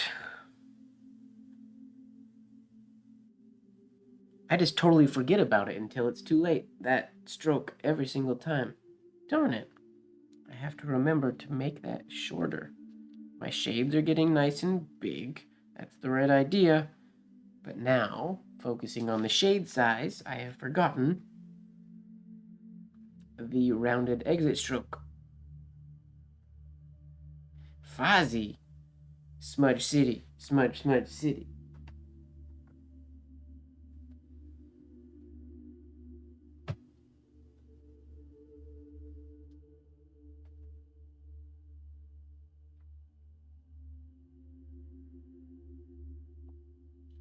What paints did I use? For shoes, I use a paint called Angelus. They're a Los Angeles-based company, but they are, I think, the world's best paint for leather. Angelus shoe paint. Or Angelus leather paint.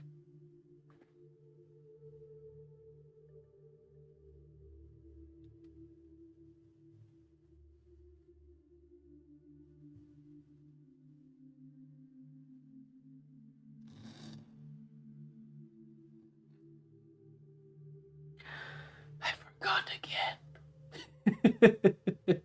A little voice in my head. And everything was going so good. Right when I got to here, went, hey, what about that rounded bottom of the E? Huh? Huh? How about that? Rah! Bummer. That is frustrating.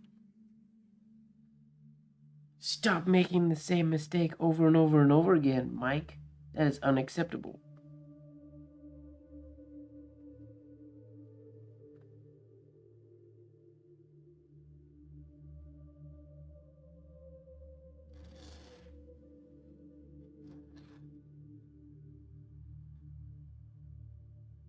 See, if you just remember to do it, everything works out nicely.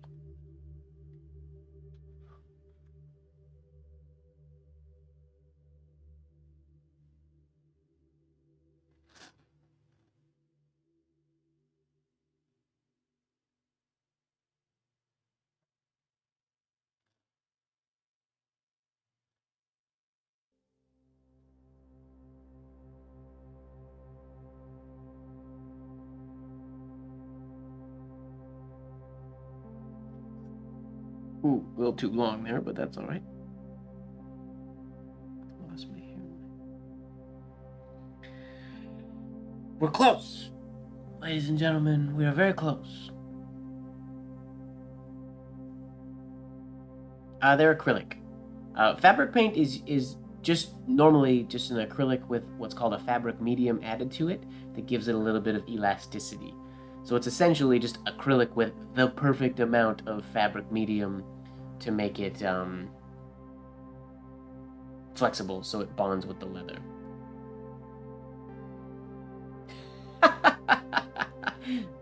I'm just gonna get, it's gonna be tag smudge tag city.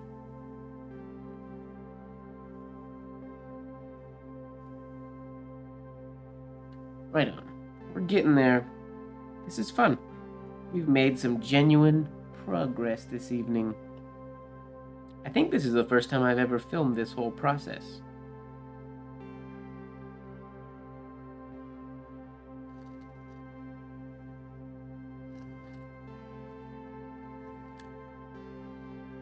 Darn it. Nib snap. Writing too big as well. Thank you very much, R45. It's close. It's not quite perfect. I mean, this shade needs to be bigger. My E shade isn't big enough. And this line's too long. The A is a little bit too tall. But it is, I mean, it's nothing to complain about. It's a pretty good one. He also, I'm not exactly sure. He has a much nicer, when he comes up from the E here, when he comes over here, he brings this a lot closer and to there, rather than keeping it farther to the left like I do. So his looks a little bit nicer when he does that way. Or, I mean, I guess it's subjective whether it's nicer or not, but I'm trying to do what he did. And I like his better than mine in this instance, for sure.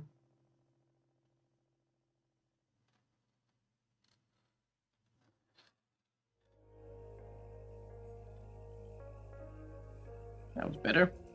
With the E, second E. But, I forgot! So many things to think about. God. I totally forgot about that stupid ending stroke of the E. That is my habit coming through 100%.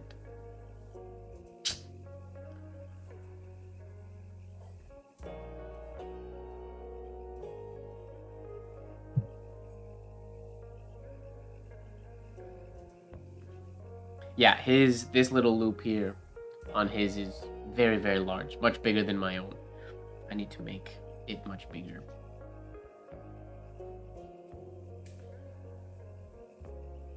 The angle of his first E loop, well, both E loops, I guess, is different than mine as well. Mine's flatter than his, so I gotta angle that down a little bit more.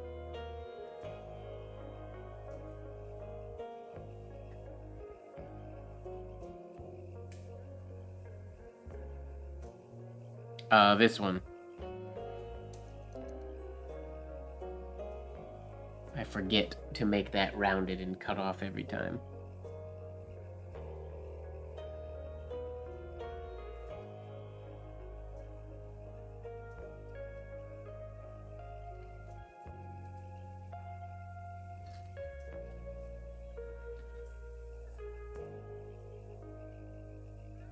I'm about to punch myself in the face.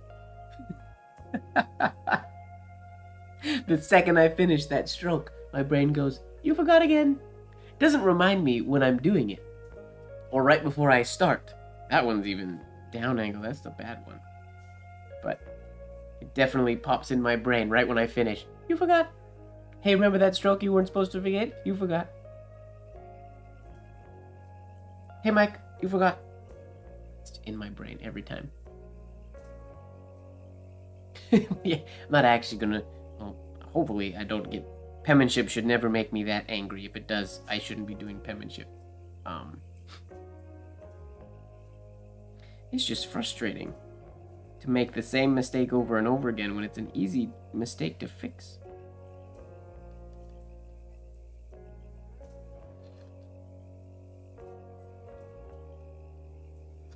Ugh. I remembered that time, but the shape is just not very good.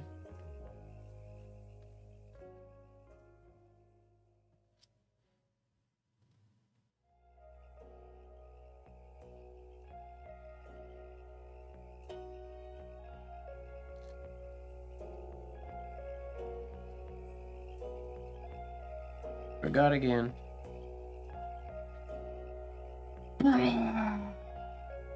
The reason it's so bad that I forget is now my G stroke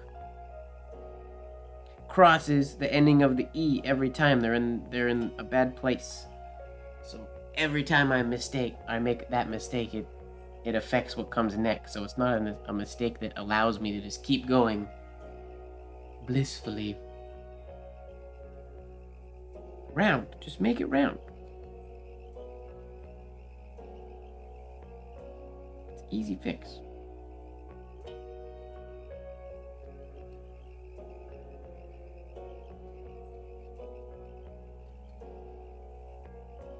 You can do it. You could do it. Yes, you can.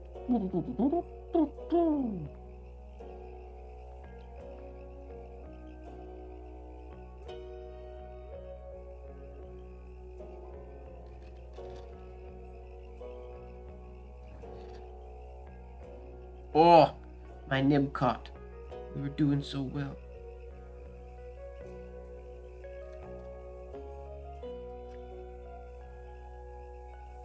That was a good one so far. We got the big start of the big loop on the E and everything.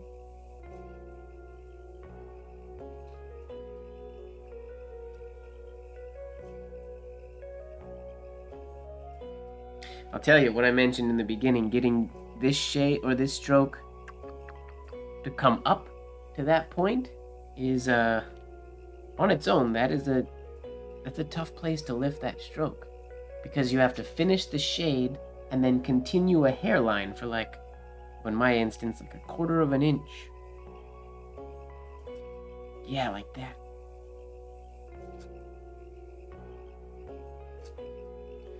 It's gotta go higher. I keep ending on the flat.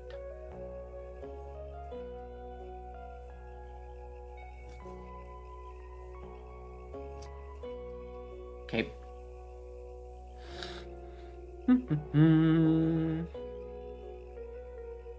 I should make an edited version of this video that just jumps quickly from each revelation or each progress attempt. So you see like 10 attempts that go from extreme not knowing what's going on to slowly getting more and more refined until the final one that I will film tomorrow, I guess, maybe, if I have time. Were these signatures used by non-penmen historically? So people would hire a penman to write their name on cards. So it's similar to how we use business cards today. They would have name cards, calling cards. So if you went to someone's office or someone's house to say hi and they weren't there, you would leave your calling card so they knew that you came by. You would want your calling card to look nice, just like we want our business cards and whatnot to look nice. So you would hire a calligrapher, like Mataraz. You would say, hey, make me 100 calling cards. My name is E.E. Gaylord. And he would make them. I'm assuming there was different penmen may have gone back and forth to get a design that people like. I also assume sometimes the penman would just write however they wanted, and the person would get 100 different, slightly different variations of their signature on different cards. But yeah, so the cards were used by non-penmen, but non-penmen wouldn't have written them. They wouldn't use this signature to actually try to write it, I don't imagine.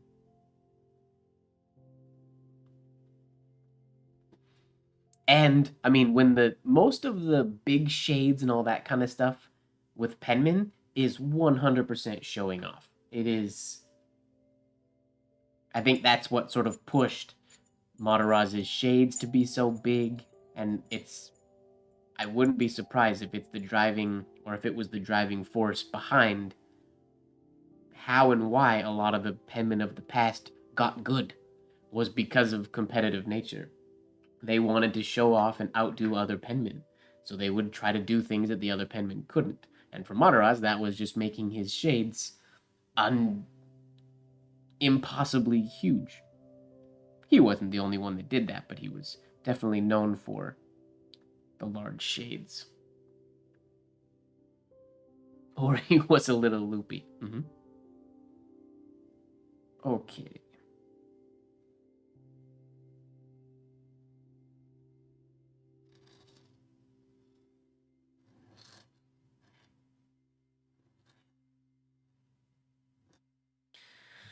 Too many hesitations in the flow.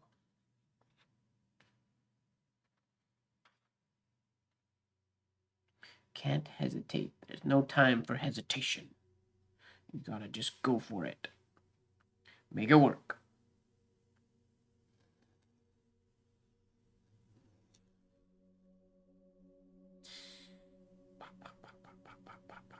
That is insanely frustrating.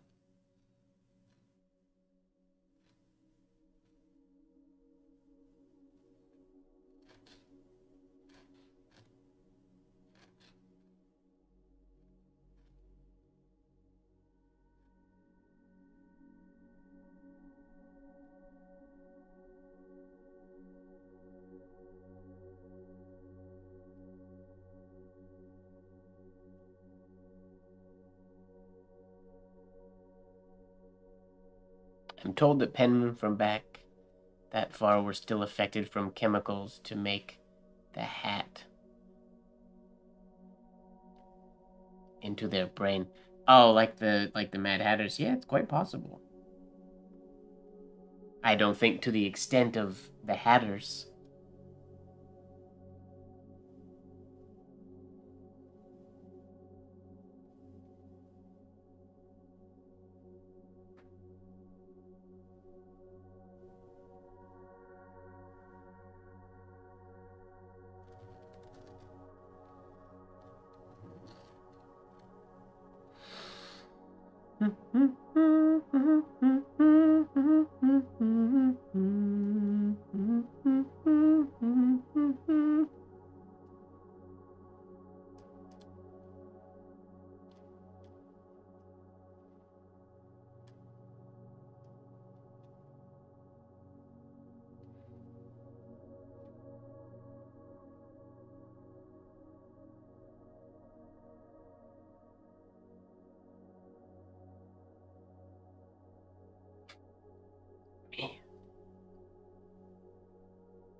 We were going good until that nib caught. Darn it.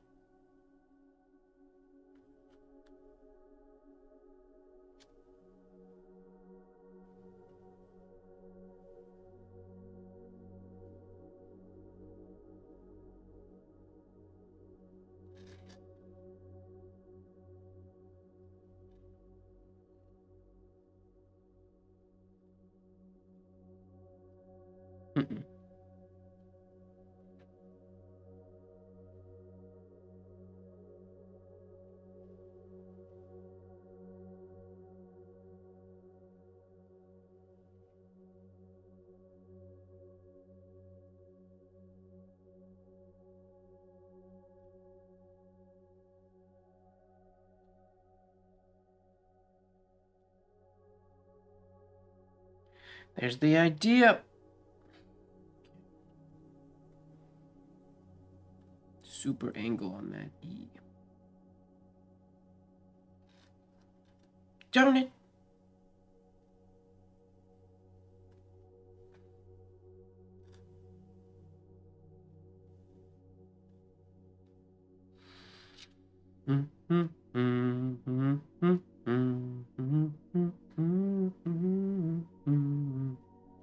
Yeah, it's more fun to be a little loopy anyways.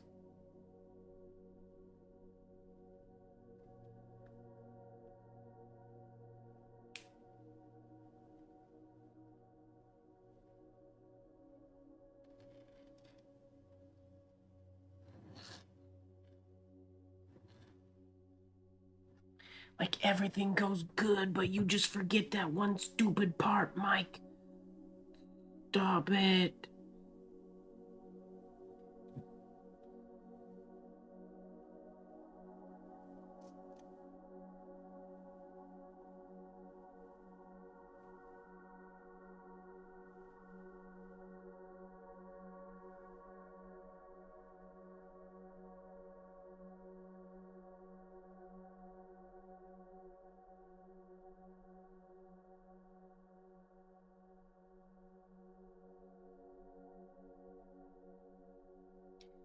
Nope, can't slow down. It is impossible to do a large shade that big slowing down.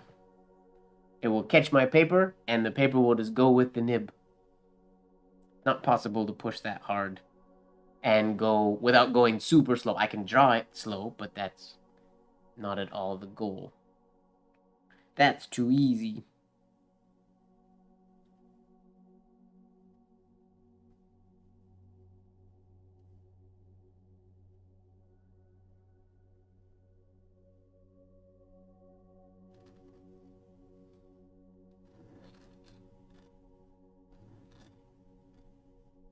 You just gotta remember to do it like that.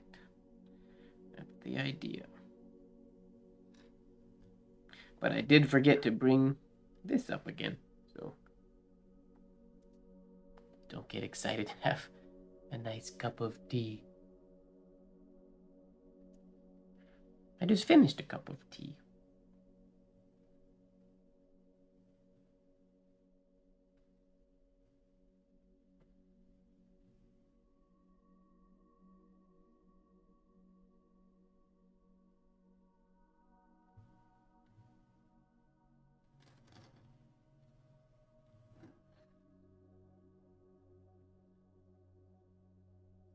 That's better. A little bit.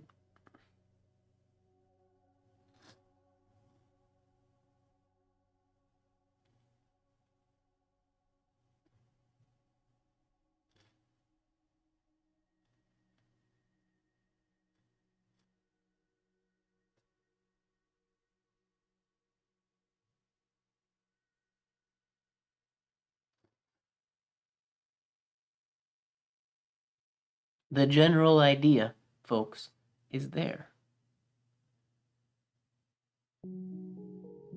It's coming. We get closer and closer every, well, not every time, but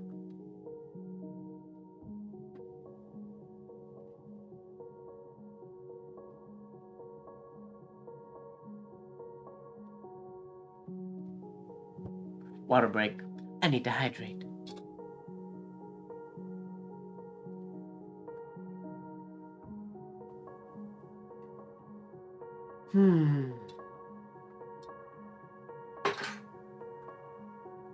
As always, thank you guys for hanging out.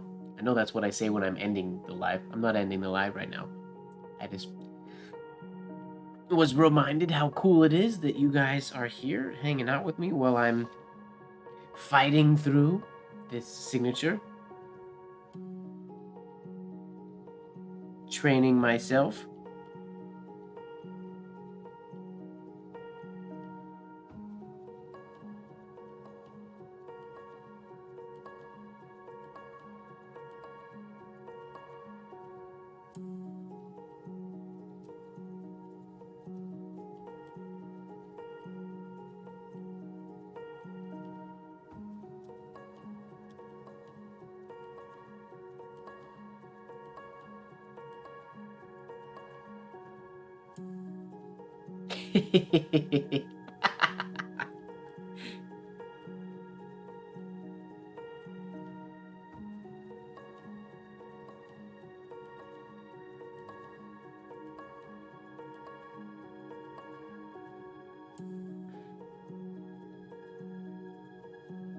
Okay, new sheet of paper.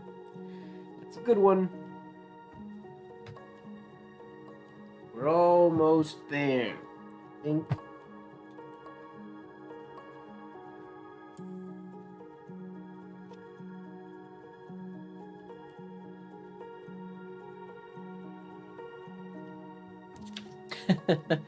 I'm glad you're practicing along, Jesse. Don't stress out, or don't stress over whose looks better. Just try to get it as good as you can. And, yeah.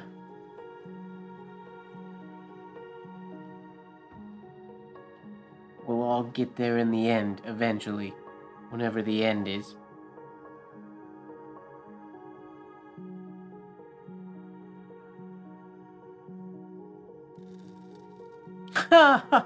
Whoops, that was a silly mistake. Remember how I said in the breakdown that this line was slightly compound curved? It is, but the opposite of what I just did. That would have been impossible to then loop down into the next little bit. Well, that's a silly mistake.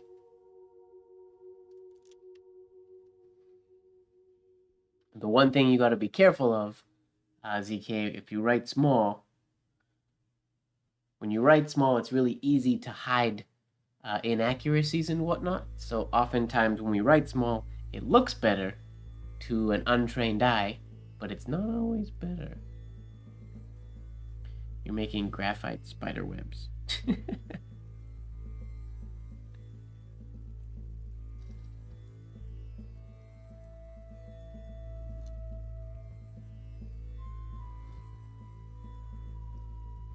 Nope. Forgot again. Trying to get a better flow into this first one and this loop. Let me do some of those.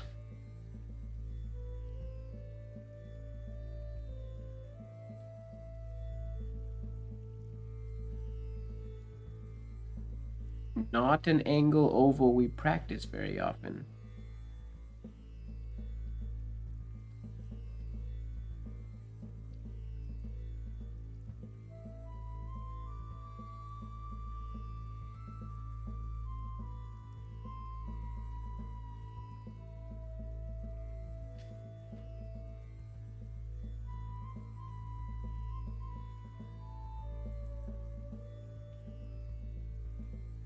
That oval is in no source? Nope.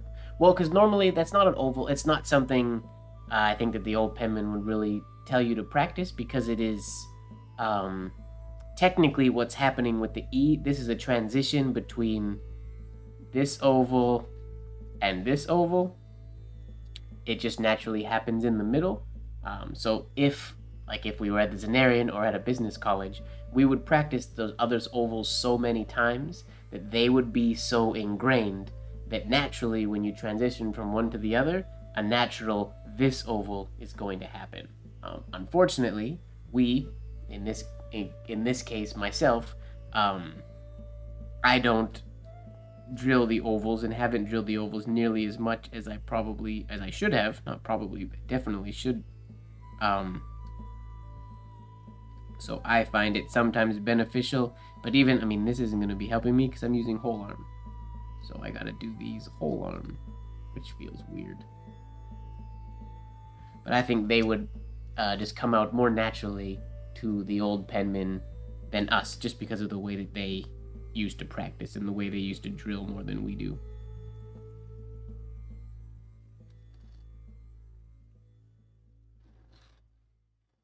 Darn it!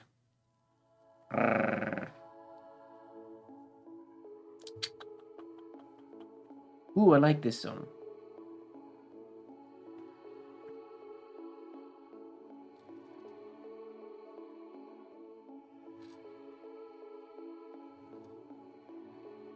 That's the idea. Nice and big. Not as nice of a shape as his. This is far over that way. He gets into that angled oval a lot quicker.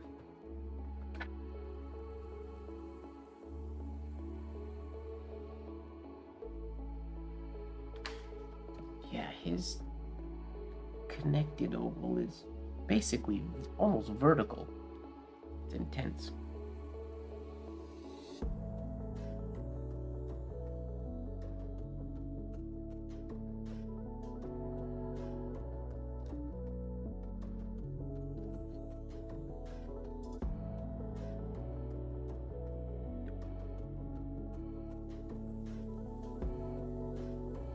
The A is really nice. The G to the A.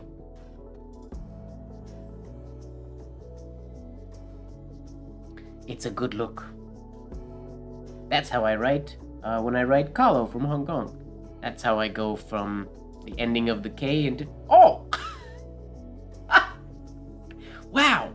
And literally, as I said that, I had no idea Kahlo was in here. That's hilarious. That's borderline serendipitous. I was just saying that that's how I do the K into the A on Kahlo's name. How's it going, Kahlo?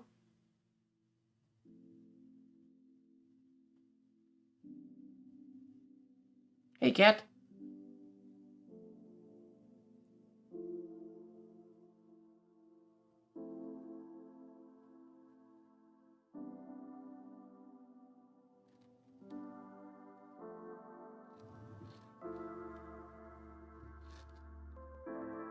Haha, darn it.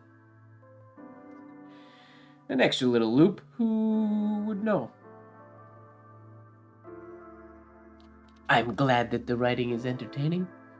Watch it. See, that actually looks really cool. I like that signature with the extra little loop in there. That would be a lot easier for me if that were in there.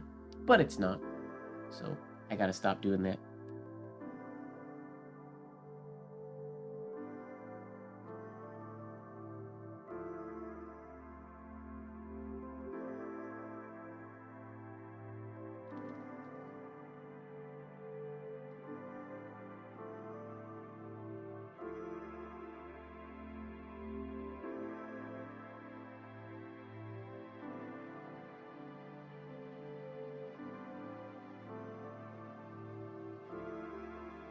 Not enough of an oval on that one.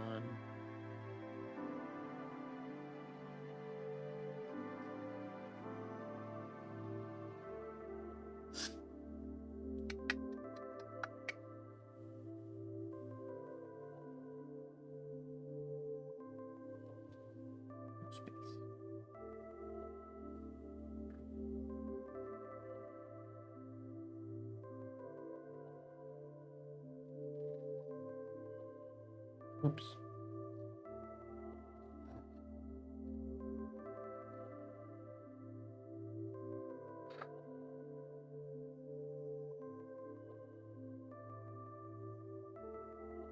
That's how quick he goes from there. Alright.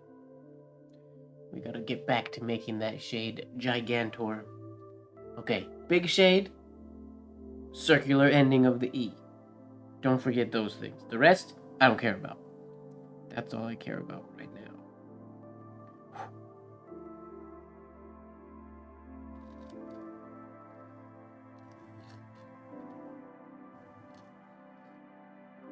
Did the big shade, got a railroad, and forgot to make the ending shorter of the E.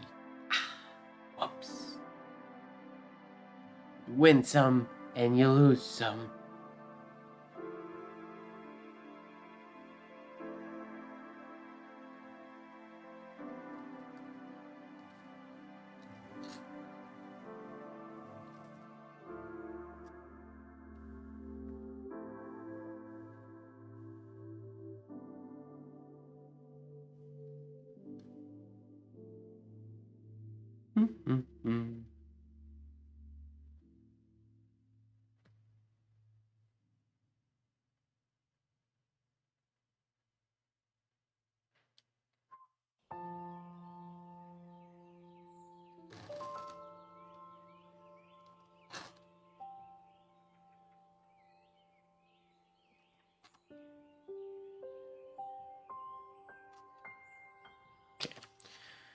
We're just gonna do that E over and over and over again.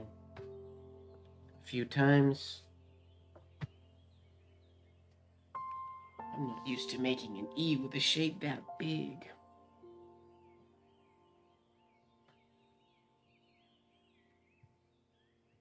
This reminds you of Woody Woodpecker? Wow, because it has, I guess that's the beak.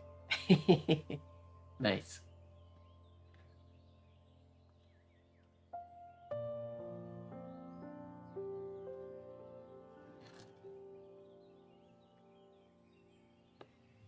See, now that is a nicely shaded E.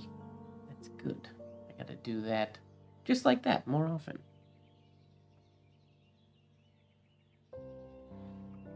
That shade with the rest all the way I want it would make this perfect. It's not perfect, but that is a nice shade.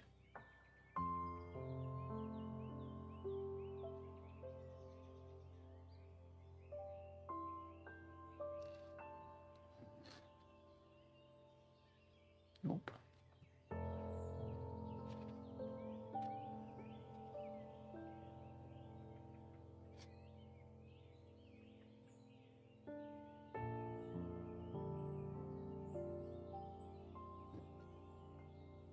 Snap, snap, city.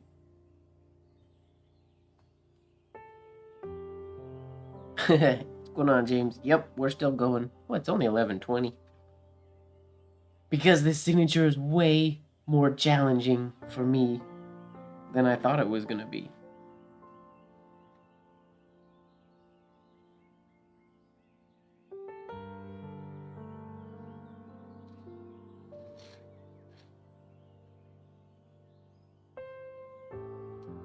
It basically goes against everything that my muscles want to do as habit. It just does its own thing.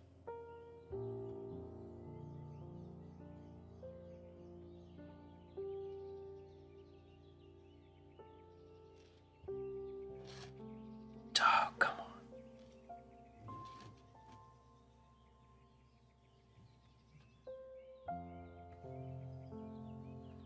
Break your habits. Break your habits.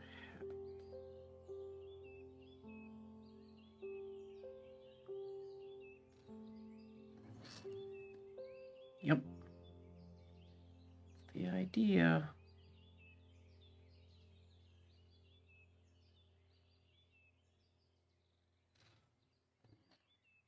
Nope.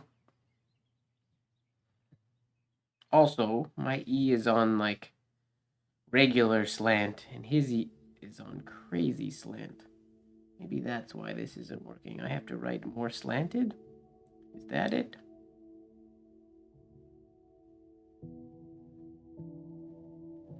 Wait, this is my regular slant. I want to write more slanted. Okay. Whoa, that feels weird. Let's see how it works.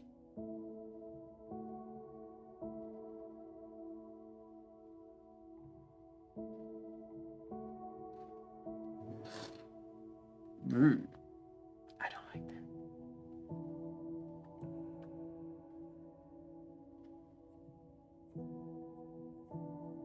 that. The party lights. I don't know if we'll make it to the party lights tonight. We still got 40 minutes to go. I'm not sure. I might pull a mic and cut it right before midnight. We'll see. Mainly just because I'm not sure I want to do this signature in Blacklight.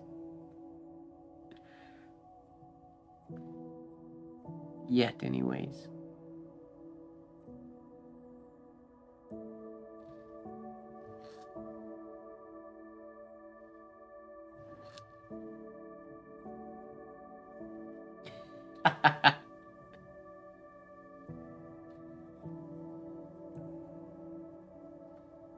Oh, I read your response wrong. I thought you said this time you won't make it.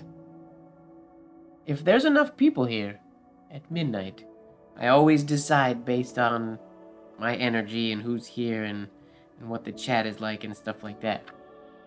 Because to hit the party lights brings us to... Well, that's 3 hours already. It's a long time to be live.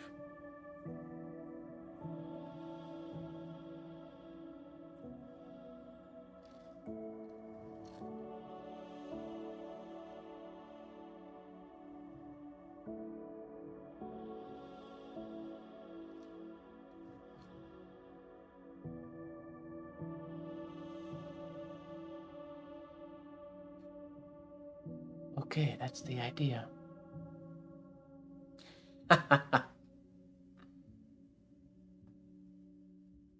Wake up, James. If we're gonna make it to midnight, you gotta wake up.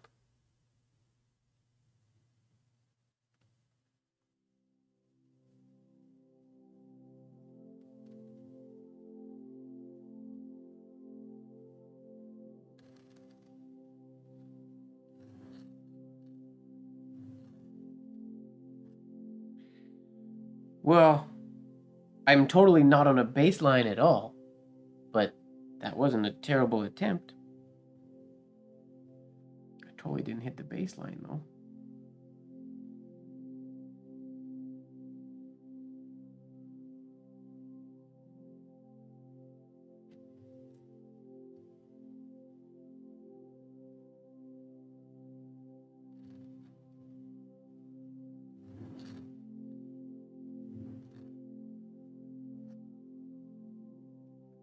Okay. Maybe I need to...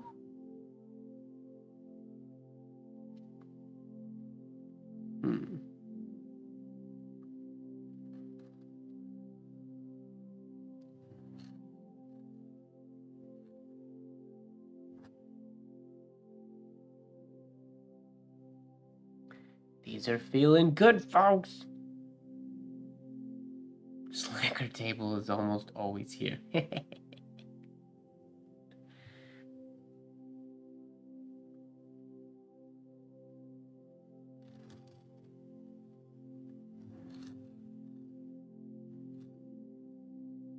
Woohoo! Okay. That is easily the best of the first strokes that we've done so far. My little loop on the E is still not quite as open or as large as his, but large shade, slightly smaller shade, slightly an even... that's the best one. Not perfect, obviously, but We gotta take our little wins here.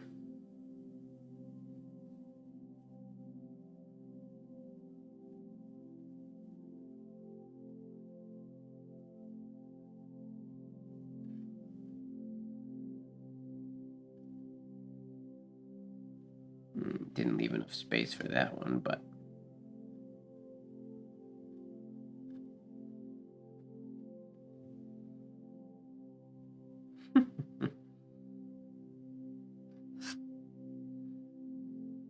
That is by far the best attempt yet. Oh, I put the dot in the wrong place. The dot's supposed to go in there. Oh well.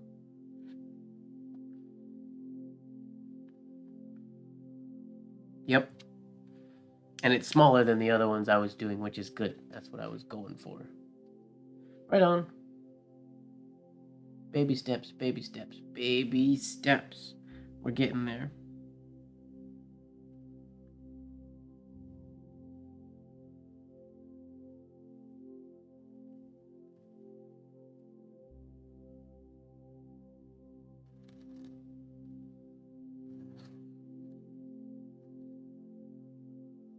Nope. This paper is... I'm blaming the paper, but it might be my nib and it might just be me. Super snappy.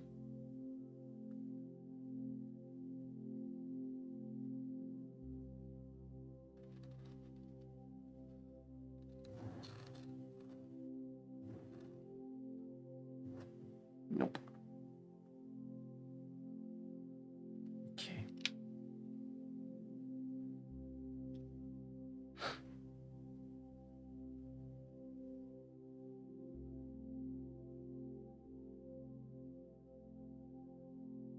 On this one? Here, just for James.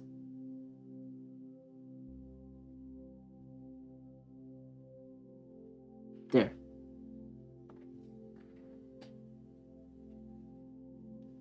I'll only fill in the loops on the really good attempts. And that, I think, is the best attempt so far, so I'll fill in the loop on that one. But only that one. So far.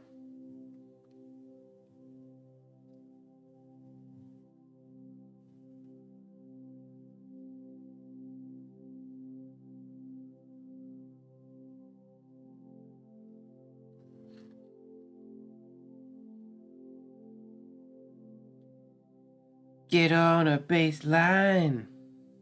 Wait, what did I do wrong here? I should have been going for this baseline. I was reaching for a too low of baseline. Whoopsies. A smiley face for that one? We can give that one a smiley face. There, I gave it a little smiley face.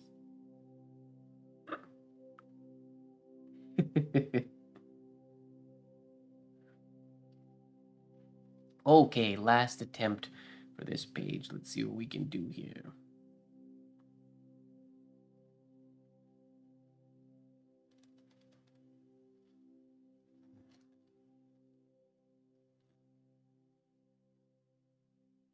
Not bad. Not as good as that other one, but still pretty decent.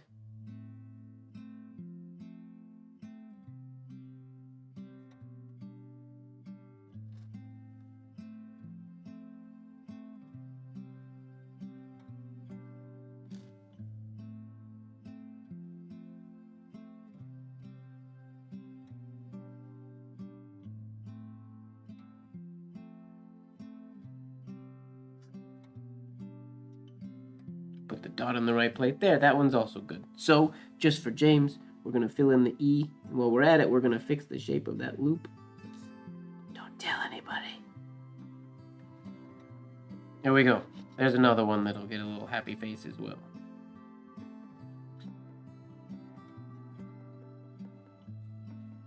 We're getting close.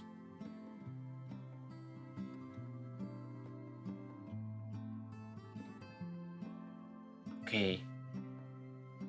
I believe this is the third time in Late Night Live history I need to take a bathroom break. So please keep practicing, enjoy the music, and keep you, or Lego bed pylon will keep you entertained. Well, I go, and I'll be right back.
And we're back.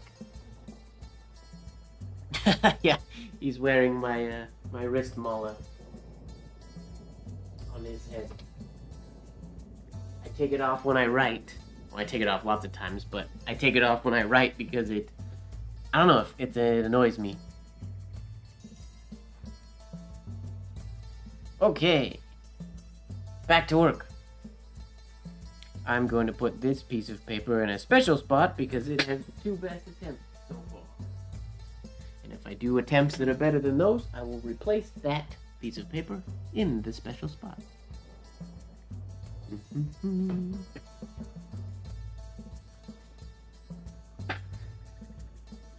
Okay. My hands are wet. Dry.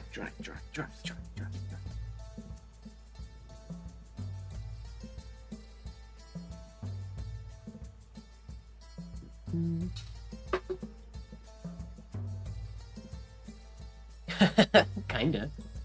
It's a little Kung Fu Panda-y.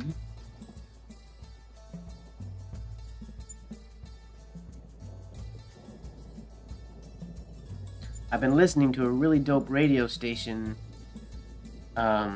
lately, but unfortunately songs are not royalty free, so I really wanted to use it on my live. So I gotta see if I can find something similar to it. Well, I planned it that way. My entry was fully planned, with the music would change. No, it wasn't. Okay. How did I open the spacing I used?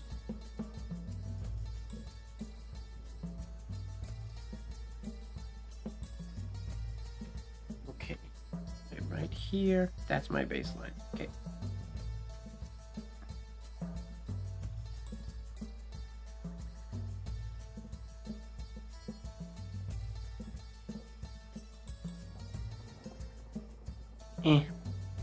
Not bad. It could be better. Passable, but we're living in a world of perfection now. We gotta be highly critical. Unfortunately. Not as fun being highly critical.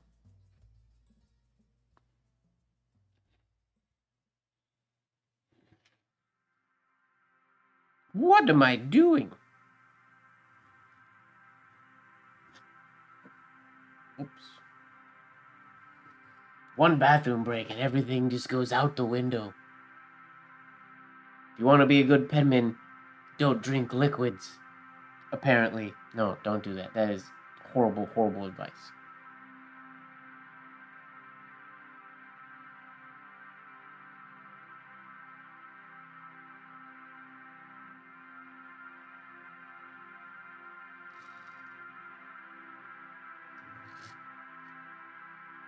I did it again. What am I trying to do here?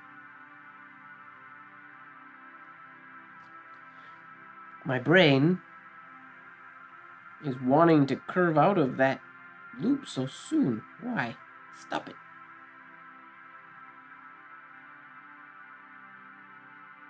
Okay. That will be the last time we make that mistake. Because that's a silly mistake.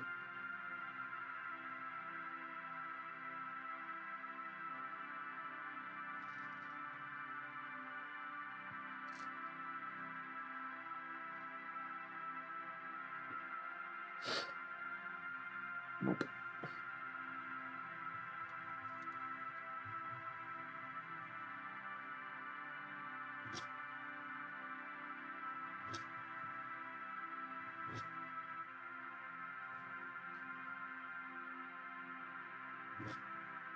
There's what we want.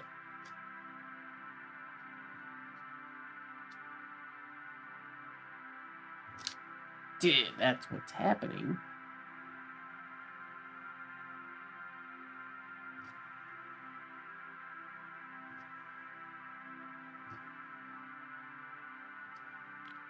Hold on to it a little longer. There we go.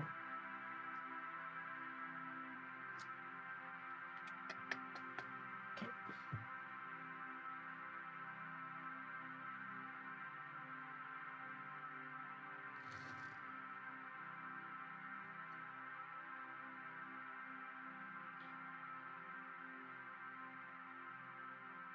There's something happening from this point to this point that never used to happen before I went to the bathroom.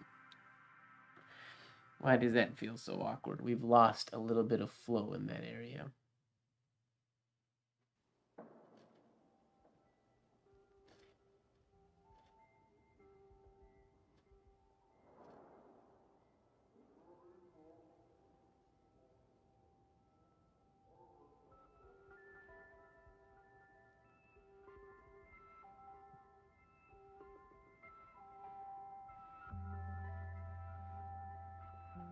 It's a bizarre shape.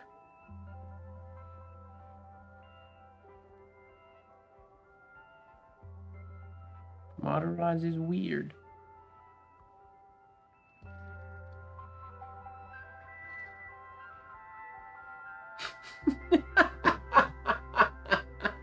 Like my brain is just hiccuping when I hit that point every time. I wasn't even really doing anything wrong. It's because now, I think, and I don't know if this is actually what's happening, but because I've done this entrance to the G so many times, that when I go from here up, I want to go into the G instead of an E, which is annoying, but I'm pretty sure that's why that's happening.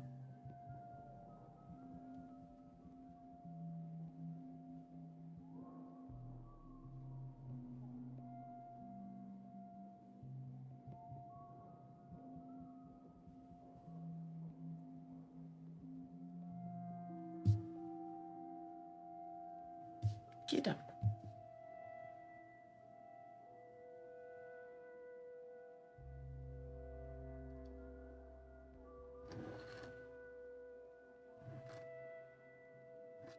There we go.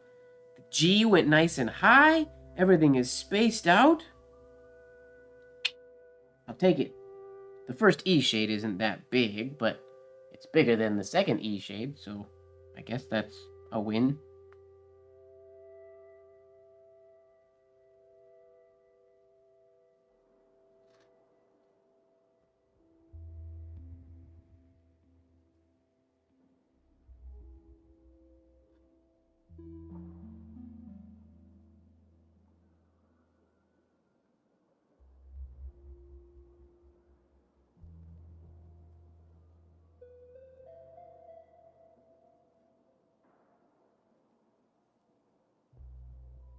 That may have taken the top spot for the best one so far. Maybe. Oh, maybe. We're gonna fix the shape of that a little bit. Since we're filling in anyways. Yep, that one might have taken the top spot. Primarily, the big difference is the G came up higher, so it actually connected like the one in the book. And this dropped down nice and low in the transition to the A. The only part I can do is coloring of the tiny loop part. You can do more than that, don't lie. But if that is actually all you can do, then whatever. You color the heck out of that little top part on the E. You color that E. You show that E who's the colorer. So, what's lacking on this one? Shade could be a bit bigger, but it matches the ending shade. So maybe that's okay. I guess the biggest difference then, if I compare it to Madara's. Let's compare quickly, shall we? Obviously mine's not perfect, but... Okay, so his comes down more vertical, whereas I have a little bit of a hook on mine. It's an easy thing to fix. This loop is a big one. It's really weird for me to make this second loop so long. So I can get in the habit of doing that. That's okay. Top of my E is a little long, a little wide down here. I need to start adding the accent shades on the G and the E. G shade looks decent. Mine's bigger than his. Whoops. And this little loop on the E on both of them. Mine is not quite as vertical as his. Huh. It's close. That's a good spot for a little dash of gold to go, Kahlo. That's perfect. Okay, I need to stretch real quick. That was a good one. That was a win. Oh, cracking up the back. Yeah, crack, crunch, crunch.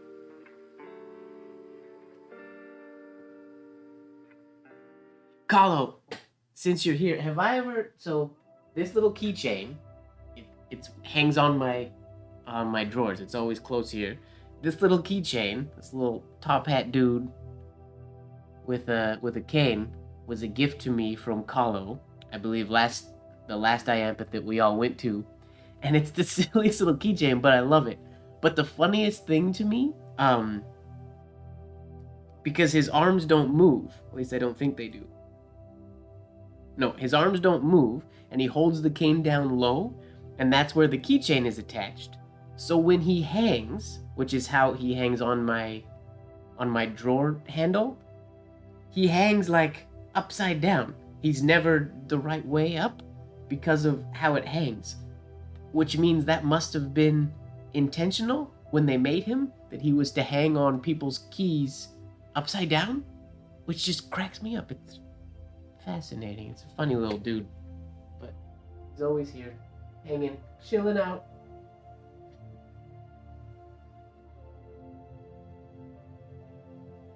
Oh, I didn't get my colored dot far enough to the right on that one. That is a good point.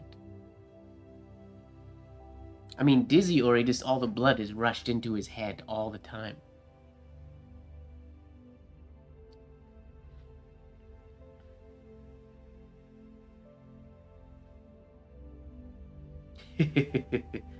Okay, here we go. Let's try again. Now that I've told my little keychain story.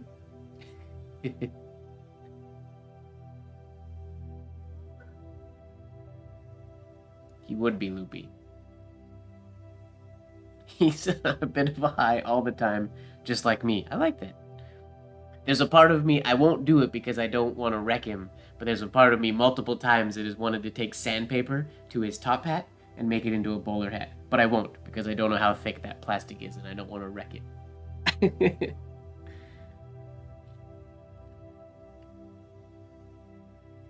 Okay, here we go.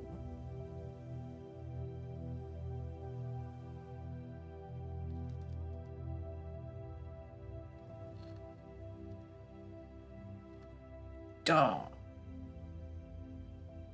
Nope. Not even gonna finish that one. I like that the fails we're doing right now are much better than the good ones from a couple hours ago, which is cool. It proves growth.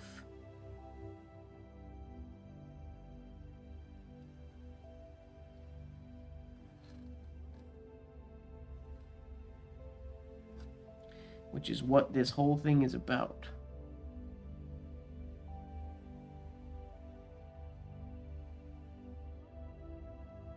Because this is practice, James. This one's not, this is all, it's still on lined paper. It's still, I'm not going to put lined paper in a scrapbook or anything. This is all still practice paper. I'll probably end up writing on the back of it. Maybe, I don't know. Maybe I'll keep this one. Depends if I never do anything better than that one or not.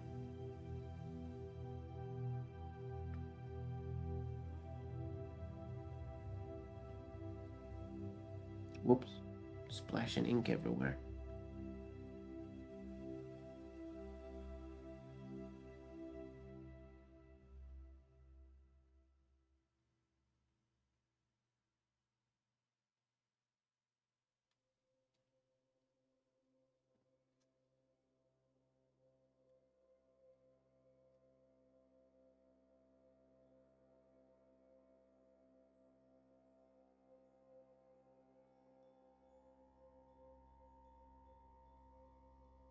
Ugh.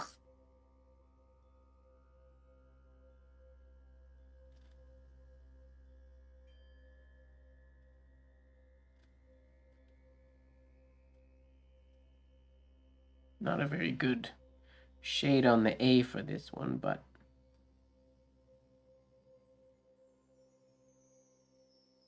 that one's also not too shabby. We're going to fill in the little E dot on that one as well.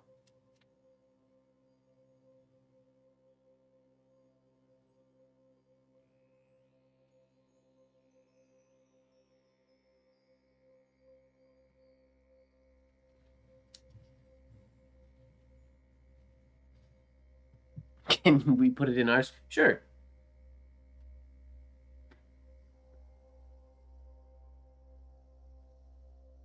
Okay, I kind of went...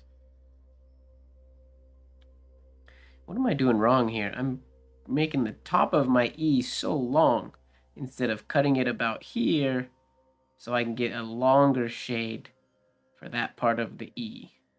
And also, this top part is getting a little more blowserfied compared to Matarazished. It's falling back into my habitual way of doing it.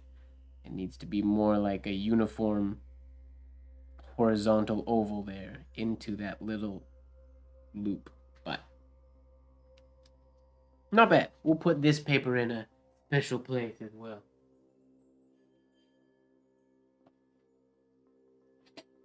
Ooh, I'm going through lots of paper today. When I'm not just practicing drills, I can't just write over top of what I already previously wrote a billion times like I do in my normal practice. Signature practice takes a little bit more space. Okay. Okay, shorter top of the E is what we need to remember to do.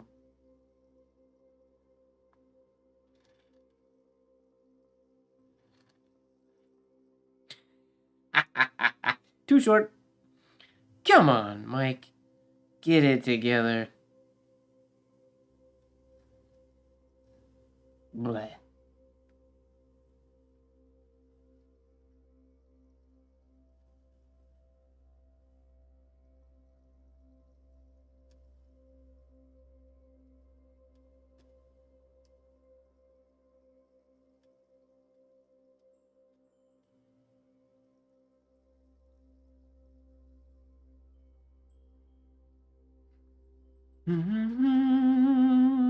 Paper carpet. Yep.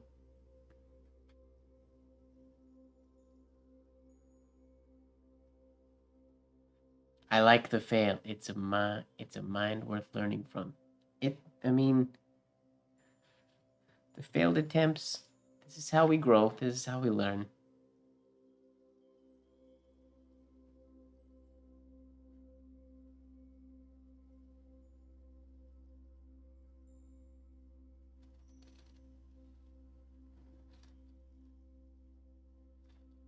No! We were doing so good! Why did we add a loop in there? Darn it.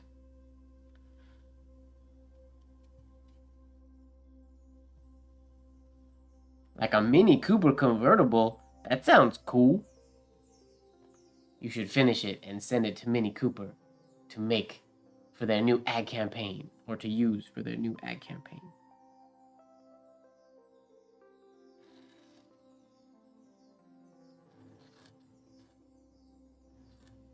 Stop it, Mike. Stop doing that. Darn it.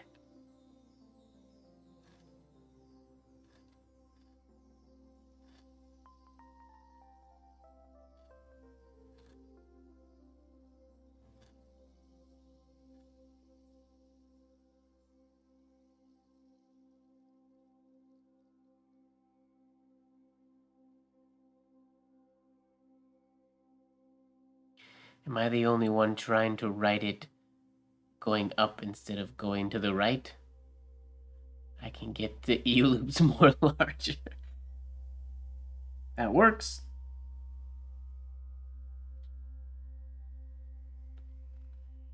My issue with that when I write that, or if I try to write that way, is the shape of all my ovals get wonky.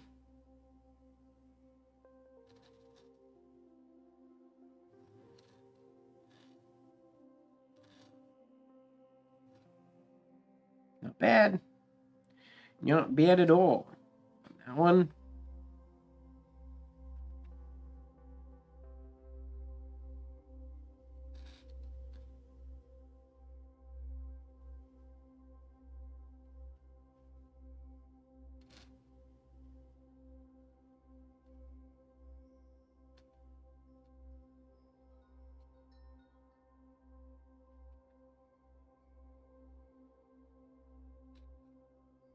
Ooh, whoops. My Y dropped below my shade.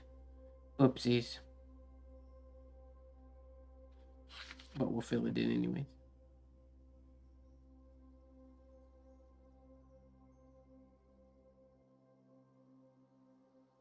Darn, that one would have been really good without that. Oh well.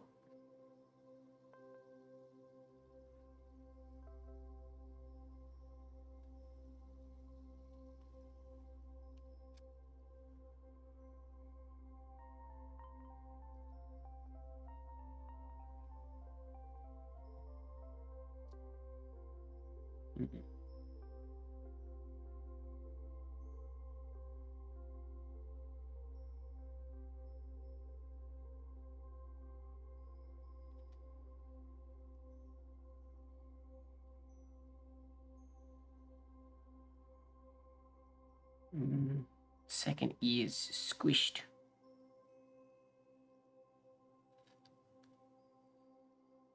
I should probably try to do that. I wonder if I should do that one with whole arm or with forearm movement instead of whole arm.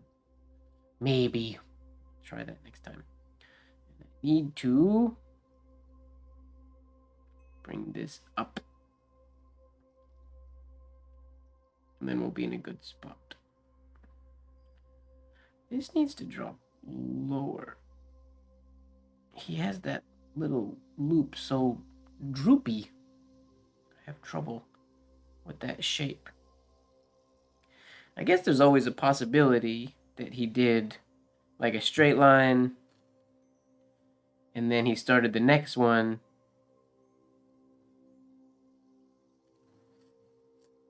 and then filled that in as a loop.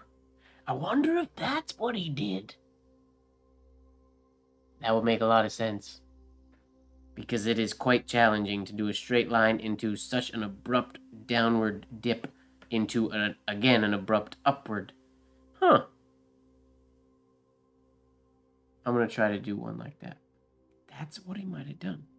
Cheater. Okay, Mataraz, I see you cheating the game.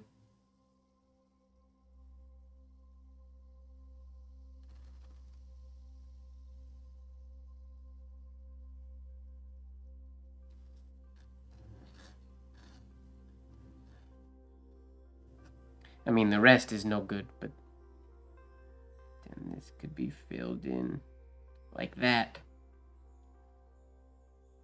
He might have done that.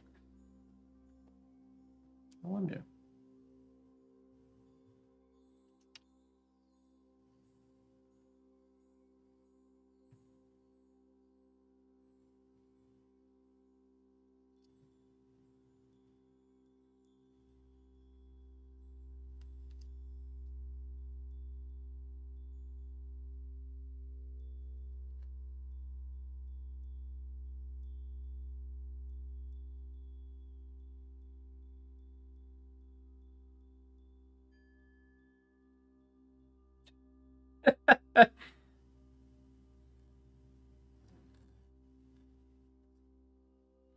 I mean, aside from the fact that this E just has a big booty. That's a big booty E right there.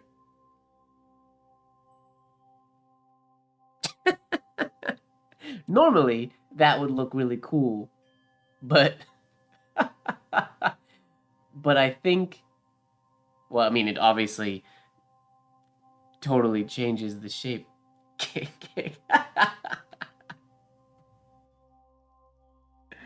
Oh, that's too funny.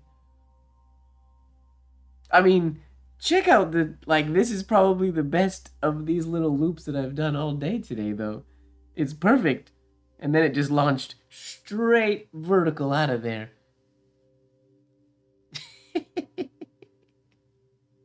To make a thick old signature.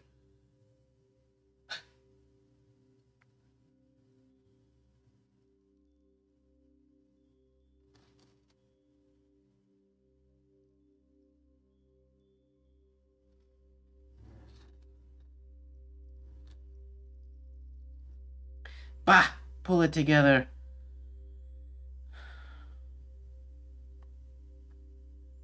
I don't know that I like doing it this way. It feels like cheating. But it definitely, I think the outcome will look more like his if I do it that way. Because I'm not sure I can get that abrupt turn.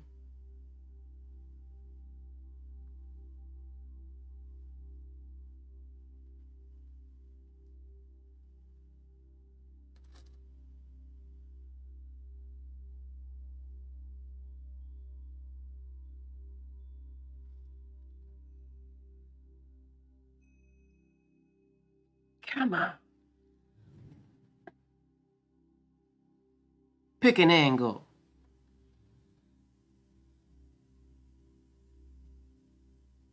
Are you gonna write it Monterey's angle? Or are you gonna write it your angle, Mike? You gotta decide.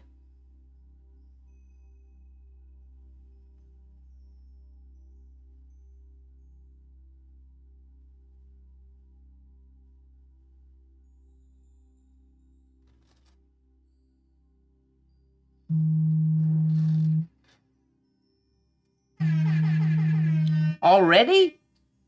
Wow. It's blacklight time. Okay, but... Okay, yeah, I hear you. Okay, before we go blacklight, we are gonna go blacklight. I will change the music as we gotta do for blacklight time. Let's turn... Wait, what song? What station are we listening? There we go. Turn that one off. Get into our blacklight music.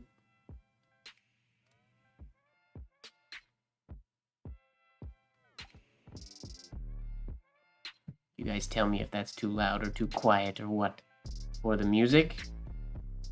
Now, I do want to finish this signature before we go blackout. I know the blacklight turned on, but I want to finish this one because we won't be able to see it when we go blacklight. And I like this one so far.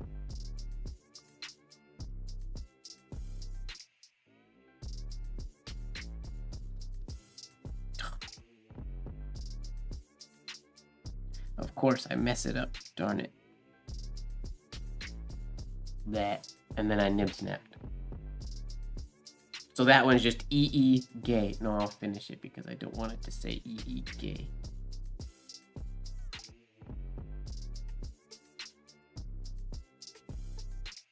Darn it. That would have been a good one. That was a really good series of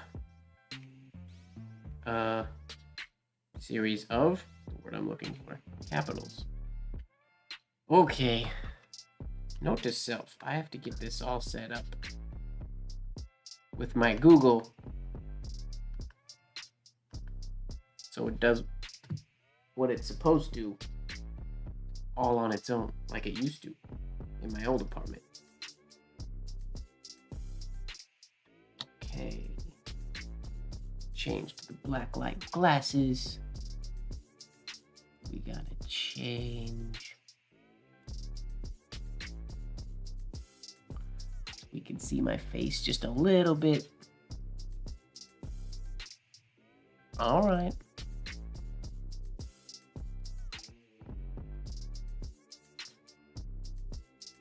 Good night, Marilyn.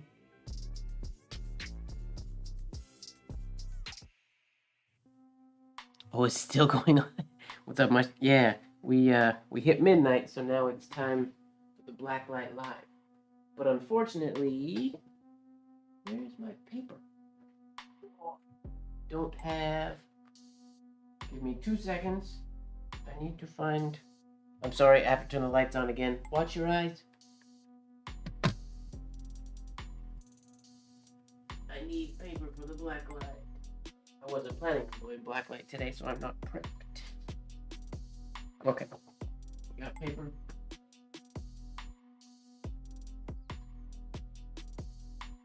We're good.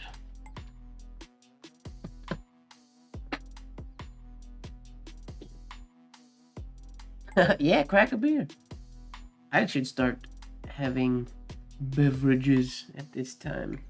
I could pour some wine, but it's not really the kind of music you drink wine to.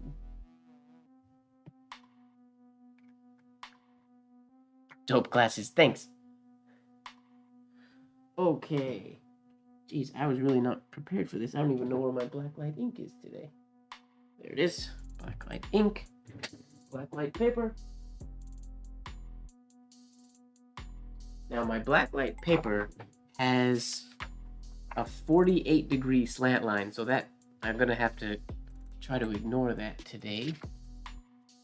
Now let's lower the blacklight as we do. So you guys can see what's going on. Stop swinging.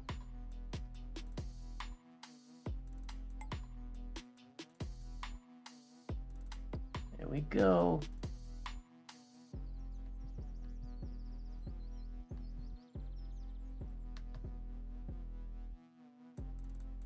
Okay. That should work. For Blacklight ink, I use Blue Ghost from Noodlers, fountain pen ink. I got a jar of it many years ago. A little goes a long way.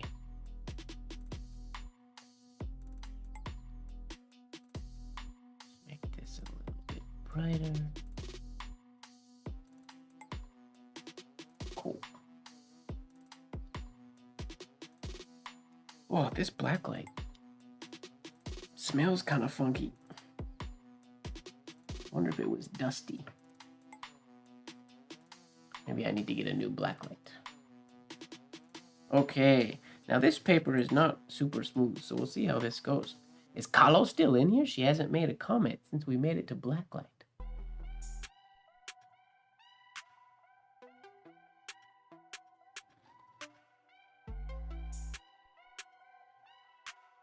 Ooh, this might be an issue. The blacklight ink is much thinner than the regular ink.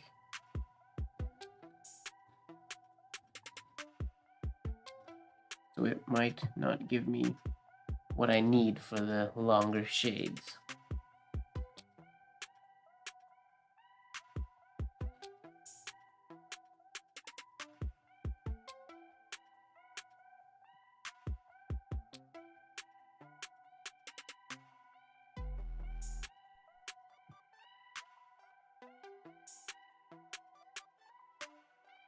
And opening a bottle of bubbles. Nice.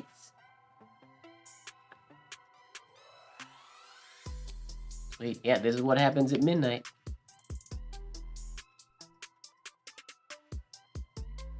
I don't know that my blacklight settings and everything are perfectly set up for my new apartment. The lighting and everything is much different in this one. So I'm gonna have to, I gotta tweak that before next week, I think.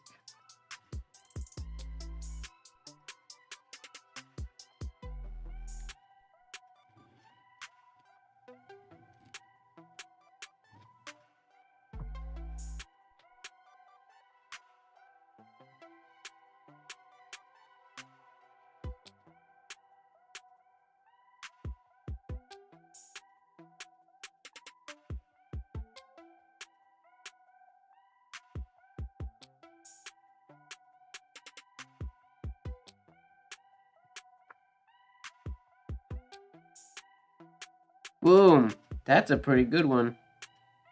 Now we'll fill in the little loopy.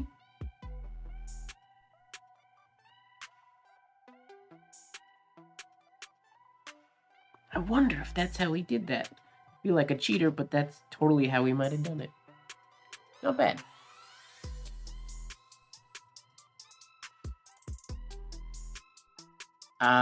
I guess much you weren't here. I'm just wondering if this is how he did it and added the little loop later, or not. So I'm experimenting because I find getting the dip in that loop to be really challenging. So I'm wondering if this is how he did it instead, but I'm not sure.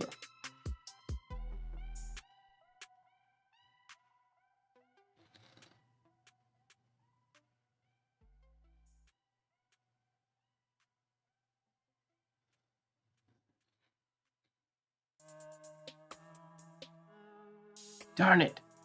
That one was a pretty good one if I just would have remembered to keep this part shorter. I gotta remember that again.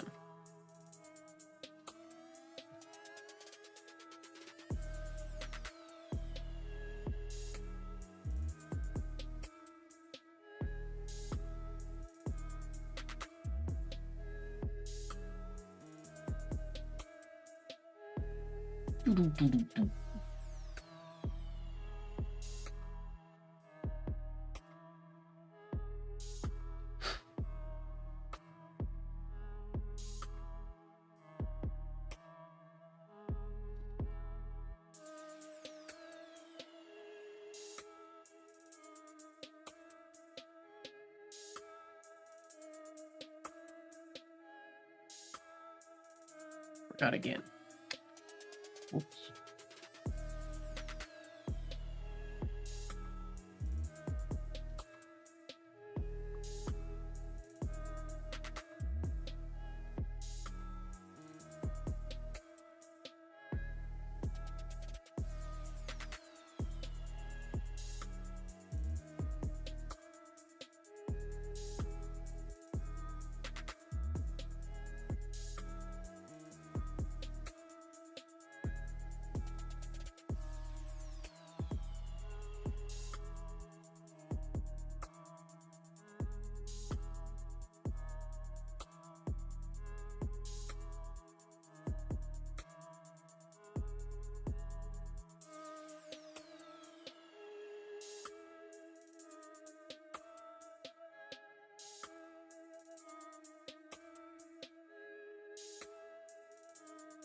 Whoa, that's a big old shade.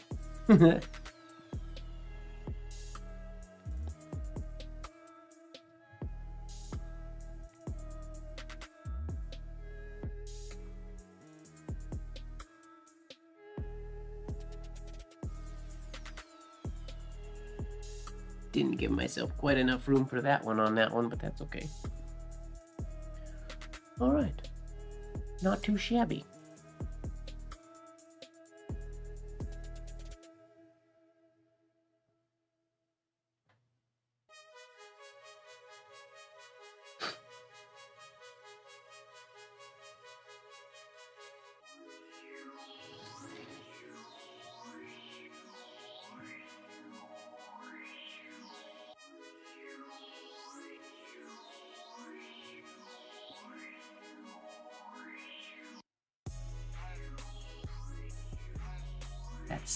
That ending loop of the E, darn it. every time. Because everything else is relatively nice. I gotta get these matching on my G and my E.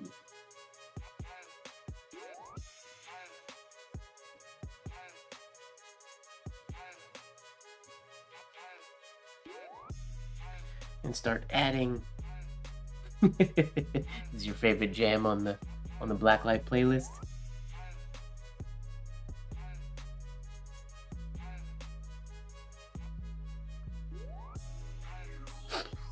And I need my E and my G to be a little closer together, I think.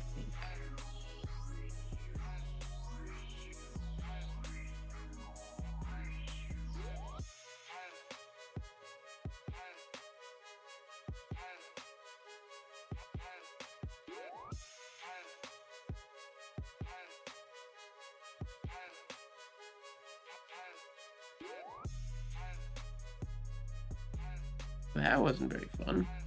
Come on, ink.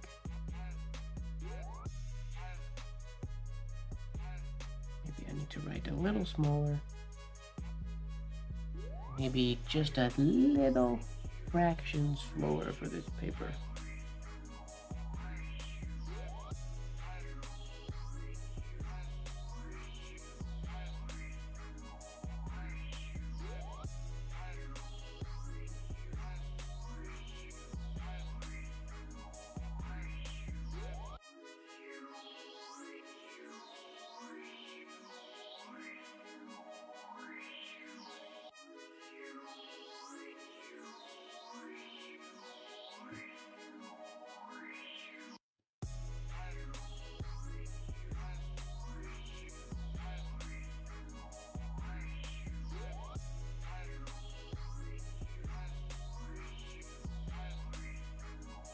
Not terribly. Not bad.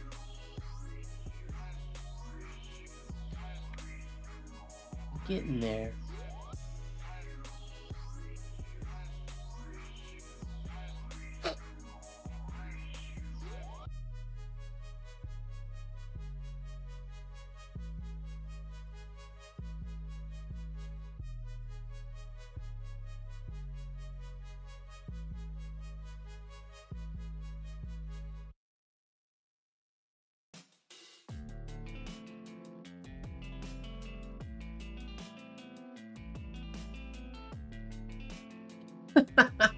Darn it.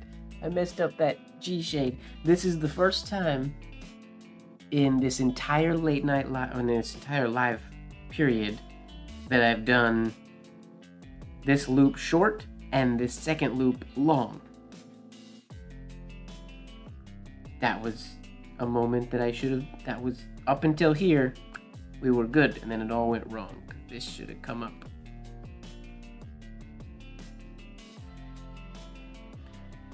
And gone there. I gotta match that upstroke. Oh, everything was feeling so good there. Darn it. It's okay. That means we can do it again.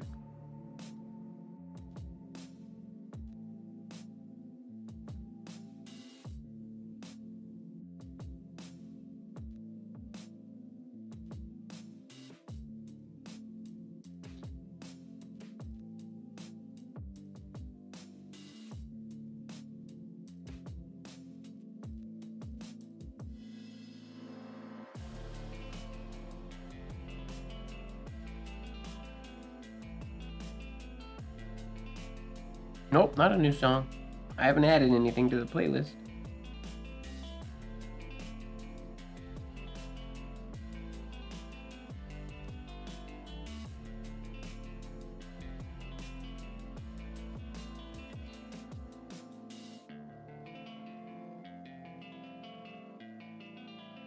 It might have not played before though, I guess. It's always on shuffle.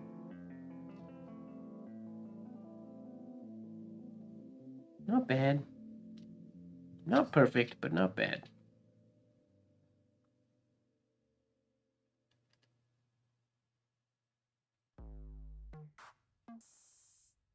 Actually, I'm not mad at that one at all.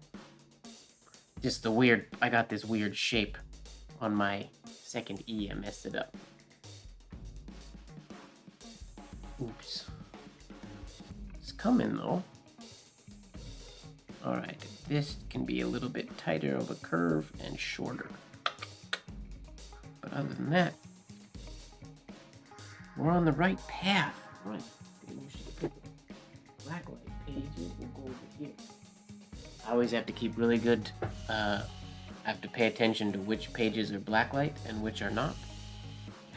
Or I turn the blacklight on tomorrow so I can test out all the paper strewn around my room to see which ones have writing on it and which ones don't, because it's invisible in the daytime.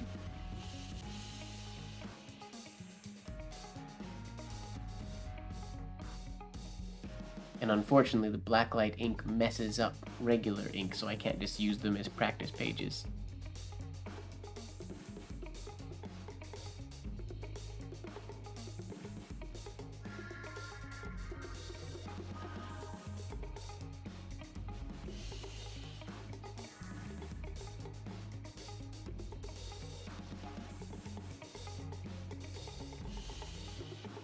Another good one so far.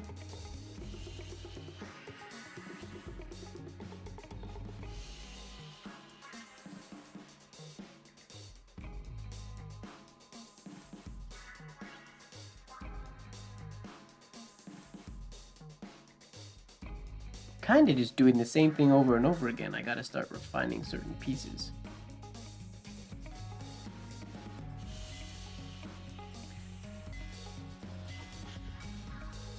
Like I gotta, yeah, that little E in there is getting messed up. Start my first horizontal line a little bit higher, I think.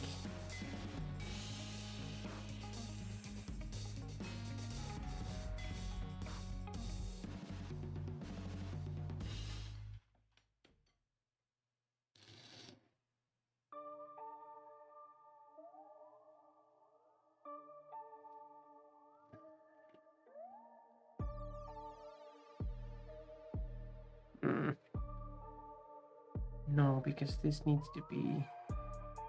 Oh, because we didn't go down to the baseline.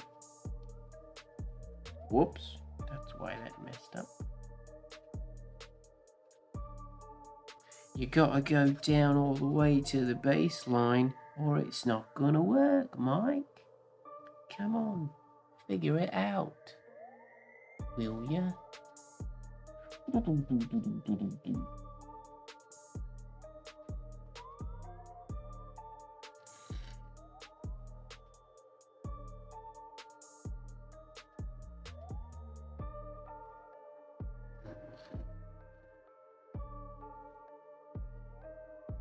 Ooh, that one was pretty darn good, I think.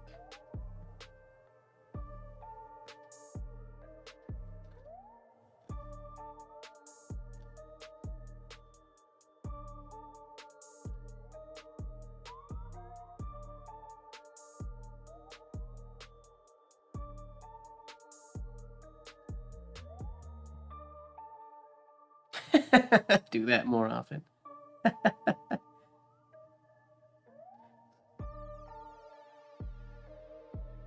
That's the best of the Blacklight ones so far. That accent, I mean, that's how I talk to myself when I'm running errands or doing anything at home. I speak to myself in either British or Scottish. Most of the time. There we go. These are getting not too bad. I'm not mad at these. We hit Blacklight, and we still have the same amount of viewers in the live, but everybody went silent. Except for Ojaswini. Everybody got quiet.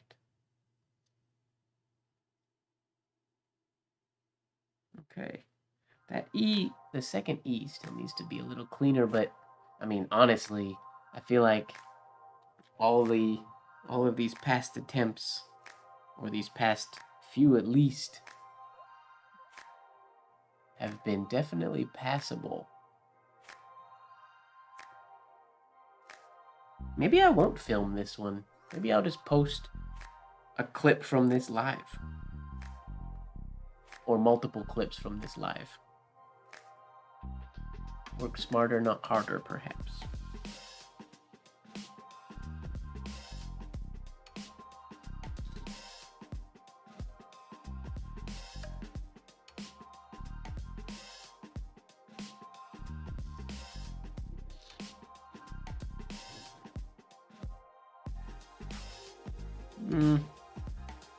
Not quite.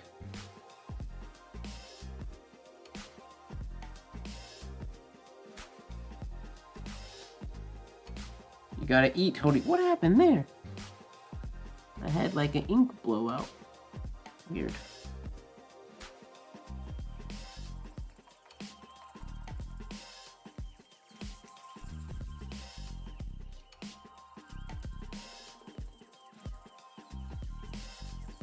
I know my lowercase letters are not nearly... What's going on? My nib is acting funny here. My lowercase letters are not nearly as angled as Monterey's. I'm not doing this whole thing at 45 degrees. Whoops. Not as good as the last one.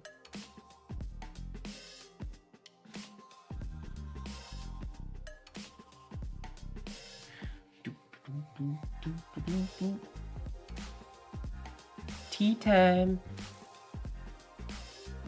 Nice. I am just now remembering I was planning on making popcorn before the live today. And I definitely forgot. One of my new favorite things is making microwave popcorn, but I don't own a microwave. I don't use a microwave. But making microwave popcorn bags, you take it out of the bag and making them in a pot makes awesome popcorn, and like nothing burns like potentially happens in the microwave. It's perfect. I gotta film doing it. It's great. I gotta buy some more though. I have one bag left, I think, which was supposed to be for tonight, but I forgot.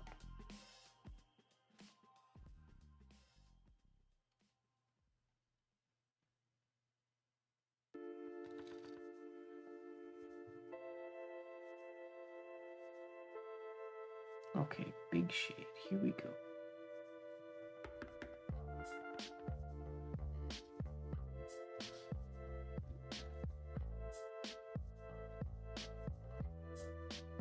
I don't know what happened to my hairlines after the E, but that shade is huge.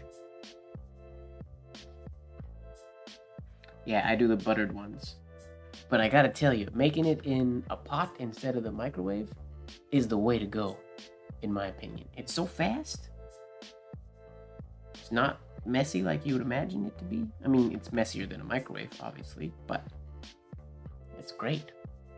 Highly recommended.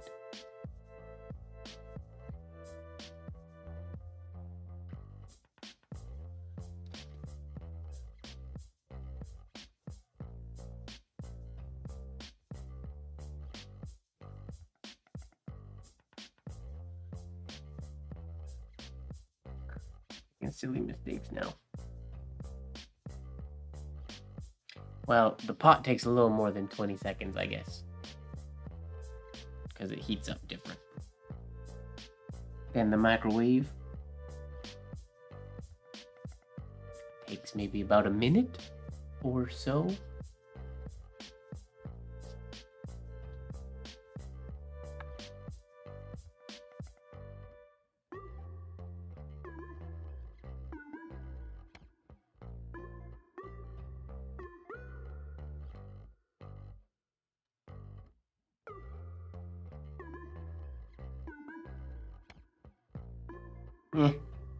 Messed up the shade on the G. Darn it.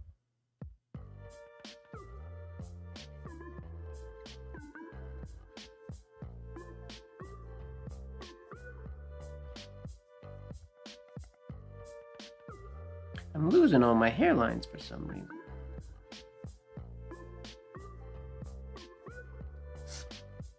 Missed. One more on this page.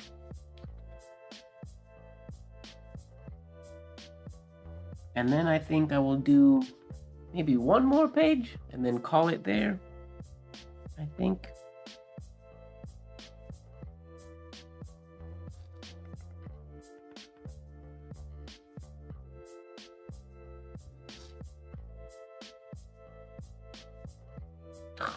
Bummer.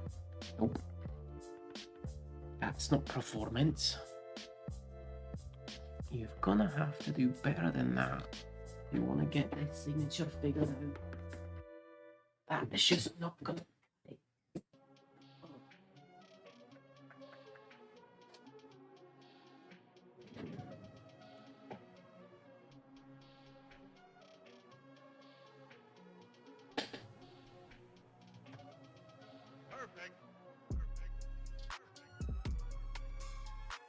One day I want to be listening to this song when I do, or if I do this signature perfect, right before the guy in the song says perfect.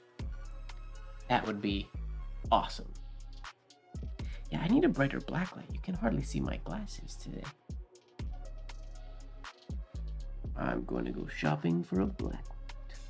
Or researching for a blacklight, I guess. Figure out what would work best for my scenario.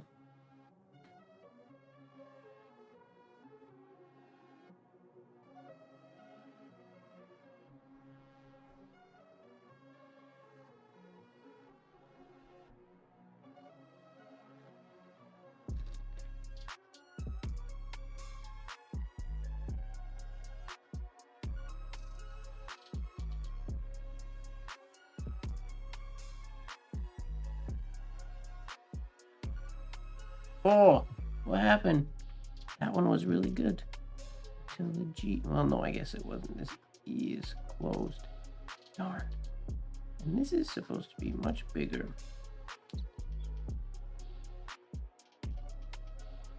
Come on. Work with me here, shades.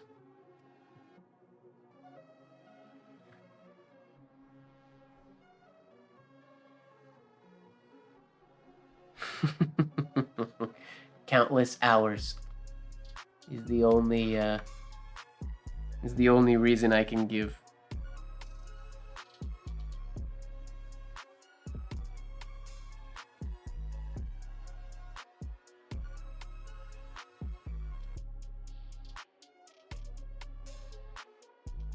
What baseline are you following, Mike? Nobody knows. The one that goes down this way, apparently.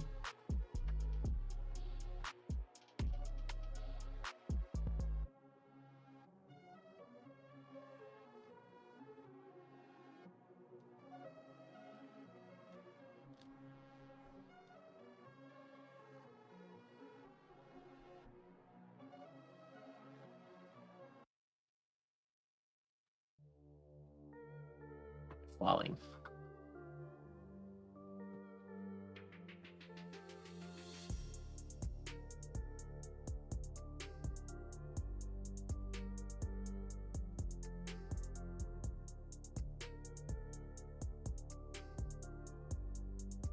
And he's hanging on.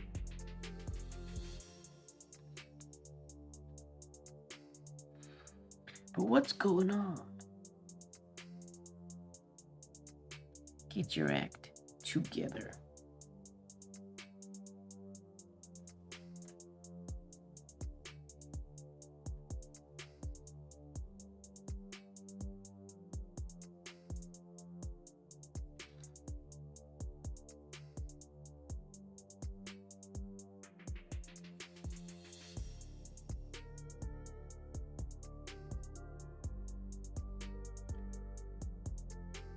I'm having a lot of trouble with this E all of a sudden.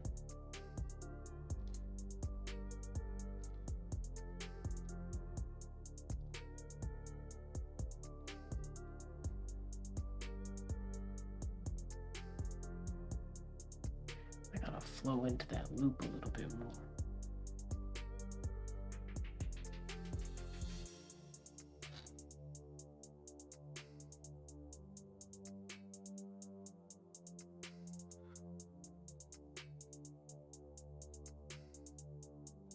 Nope. come on, give me one good one before the bottom of the page.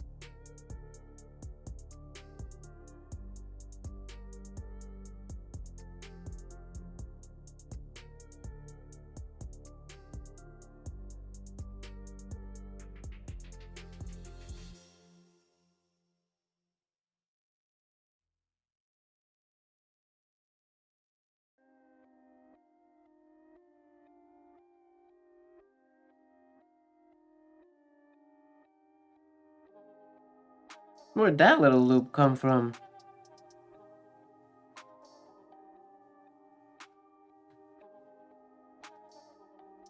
Whoops. I'm losing it, folks.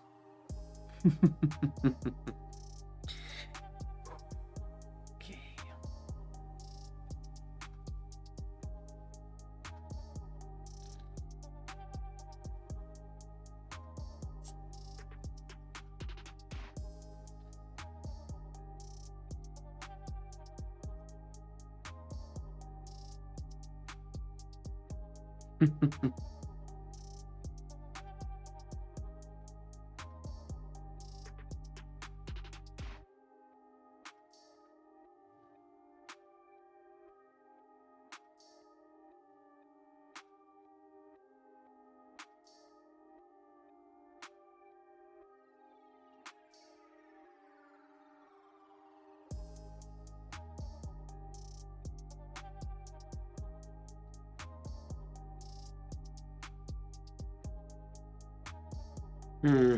Not amazing.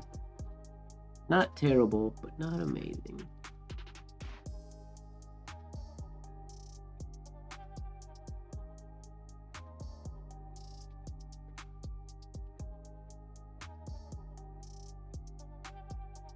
Yup. Still forgetting to...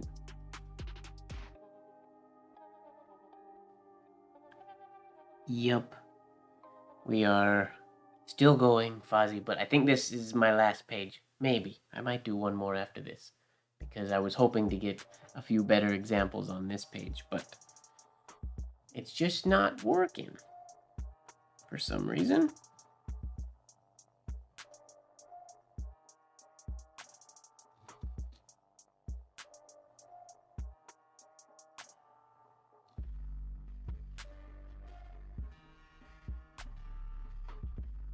Okay, that was a pretty good one.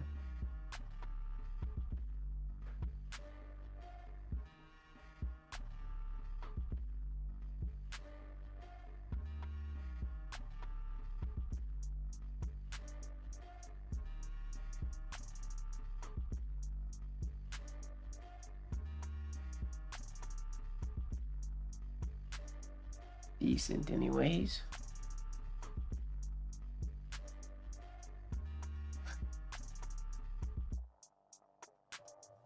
Again, not bad, but not perfect.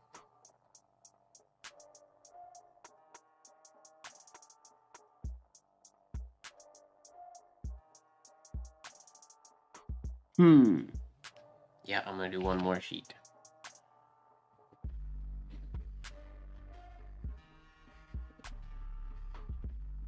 I'm going to take a sip of water and take a deep breath. And then I will do the final page. I feel like... Oh.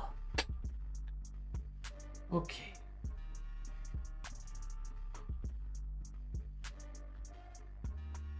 There we go. Part of me feels like my camera might have moved, because my paper is aligning to the camera in a really weird shape. Mike is the only one who doesn't have to... I mean, I've had them before. They happen.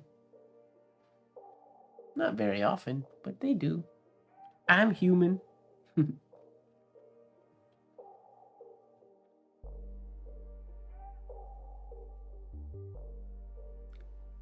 I can talk a little bit about this night lighting later at the end of the session. Do you mean, yeah, what kind of, I mean, if you have a specific question about the night lighting, I can answer as I'm going here for this last page. Do you want to know something specific or just, yeah, what do you want to know?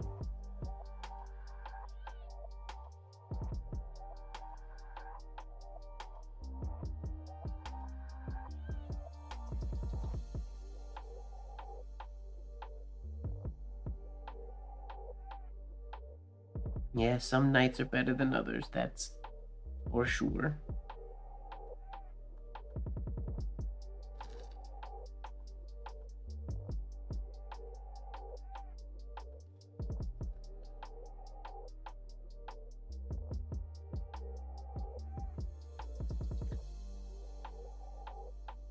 Keep messing up that G shade a lot.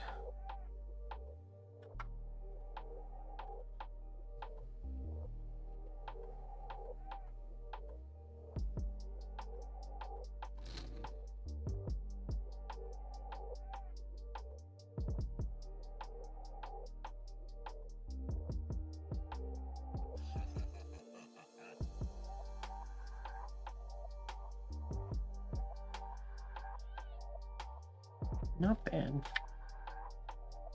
Not amazing either.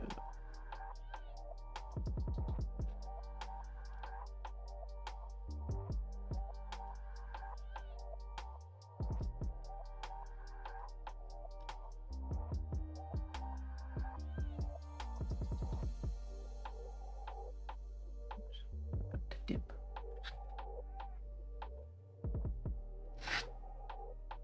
Too high.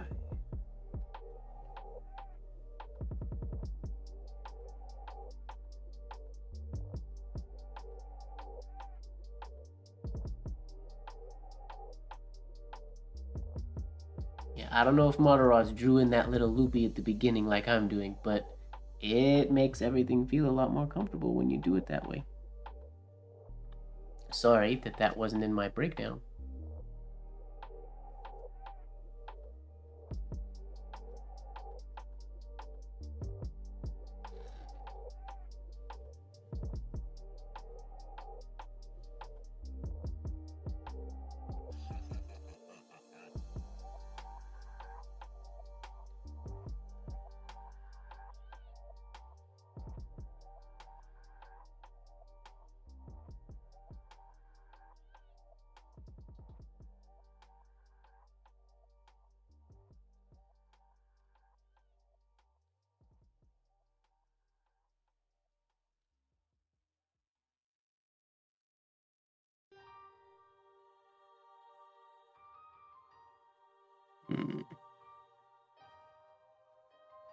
Did you have a specific question, Ashok?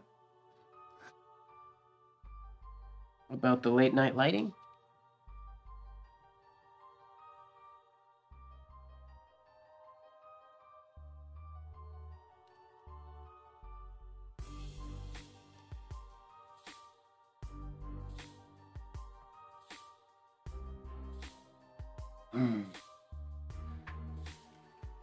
We're close. All of these. I don't know if we've made any significant progress in the past hour or so, if I'm just doing the exact same thing over and over again now. Kind of what it feels like.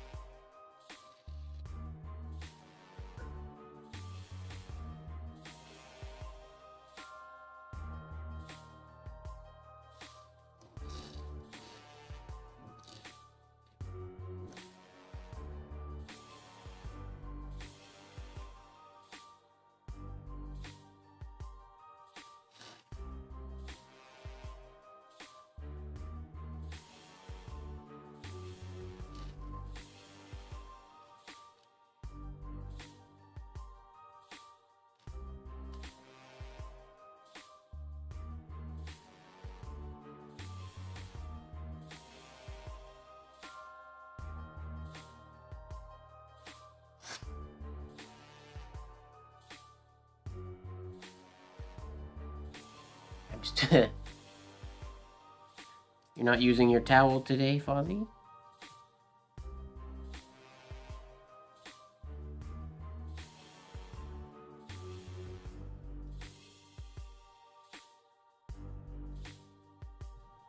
Okay, 3 passable attempts in a row. That's not a bad average. I would rather they were perfect attempts, but whatever. Beggars can't be choosers. I'll take what I can get at this point.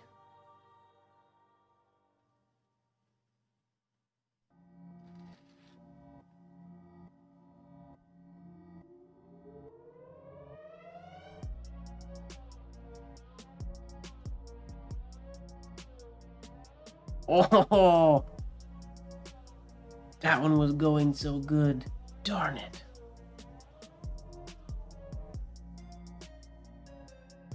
Nib caught. Shoot.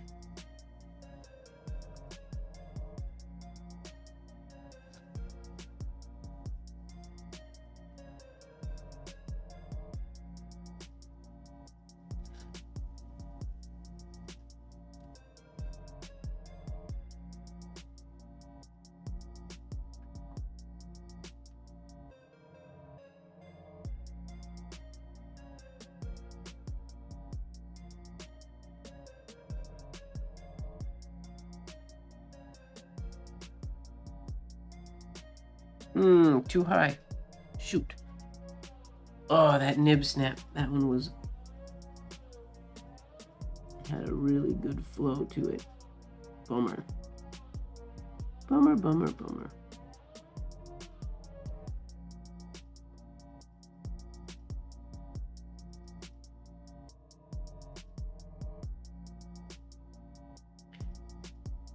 This signature has that power. It may very well have killed your nib.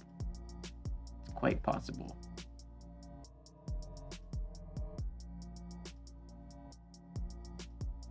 Okay, what do I got? 2 more attempts on this page. Maybe.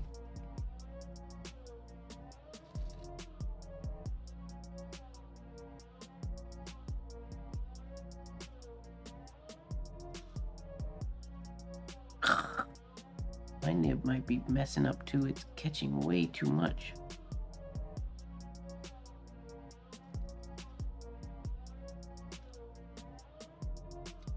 Oh, bummer. No good. Ruined a good flow of good attempts there. Shoot. I'll finish it anyways, just cuz.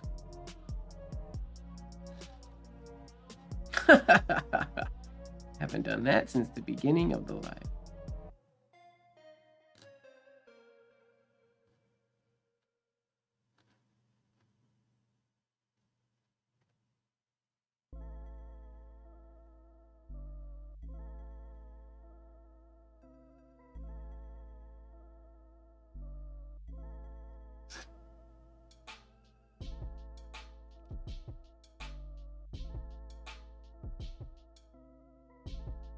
I mean, I would say any signature that has shades that are essentially as big as you can make them would be considered a nib killer. I'm assuming that's why I'm getting so many nib snaps and stuff now, is my nib is just giving up the ghost, or it's misaligned, but it's too dark for me to see and fix it.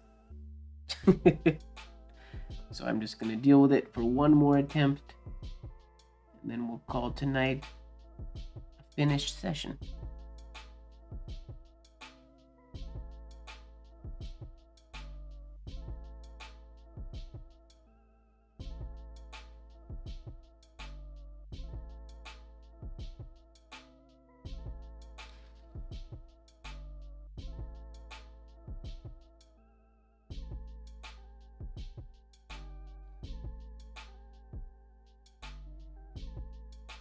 Whoa, there was a couple, I could hear them, a couple nib snaps in there that almost ended me. Oh, I wasn't even on the page. Sorry. Oopsies.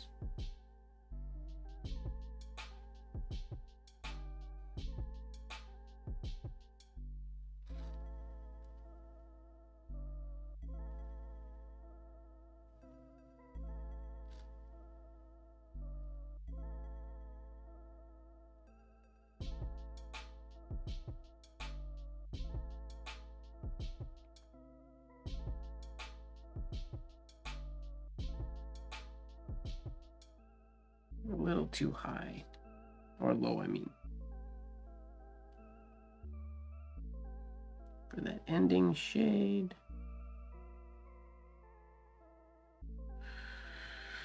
What the heck? Can I get one more? Sure. We'll try one more. Killer beats.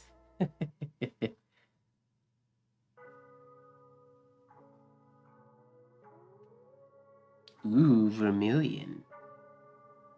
I never use my vermilion ink. I probably should. Oh, what's going on? My ink isn't sticking to my nib all of a sudden. Stop it. I think that Blacklight ink has like a... Unlike the white, after a while, I feel like it starts to...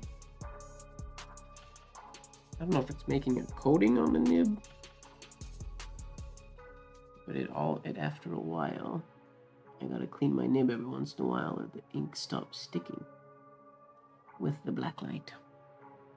Okay, last attempt of the night. We'll see what happens.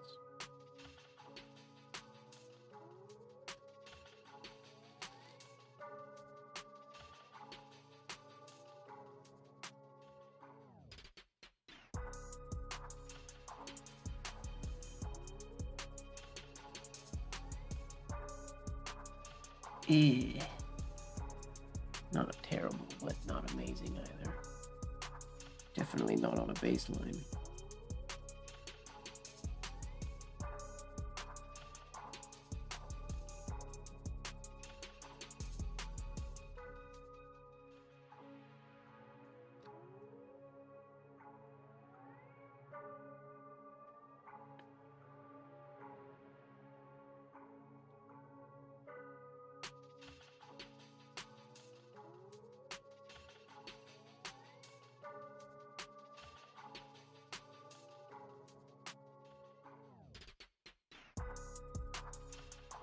Well, there we go. That's 1, 2, 3, 4, 5, 6, 7 relatively passable attempts on one page. I think that makes a good... That's not a bad ending. You are such a patient guy. I'm either patient or just really, really, really stubborn and don't want to stop till I get it right. And none of these are good enough yet, but considering where we started at 9 o'clock, this is, we've made some good headway. Now hopefully tomorrow, if I might try to film another one tomorrow, or I might just leave this as my attempt. I'll figure that out later. But at that, what are we, 10 to 1? Ladies and gentlemen, that is where I'm going to end this live. There are still 9 of you in here, which is pretty awesome. We didn't have huge numbers today, but we had pretty consistent ones throughout the entire evening. If you were joining me practicing your signatures tonight, I hope you had fun. If you weren't and you were just doodling or just listening along, I hope you, I don't know, enjoyed doodling and hanging out. I appreciate all the company, be it from calligraphers, writers, penmen, friends, dancers, doesn't matter. Makes me feel like I'm not chilling alone in my apartment at 1 o'clock in the morning. But yeah, thank you very much, you guys. I hope this was great. Give this signature a shot if you haven't yet. Sig Sling and Sunday Challenge. You got a few more days before we got a new one coming next week. This has been a blast. Don't forget to fall in love with the process, and that life should be just a bit of silliness, really. Good night, ladies and gentlemen.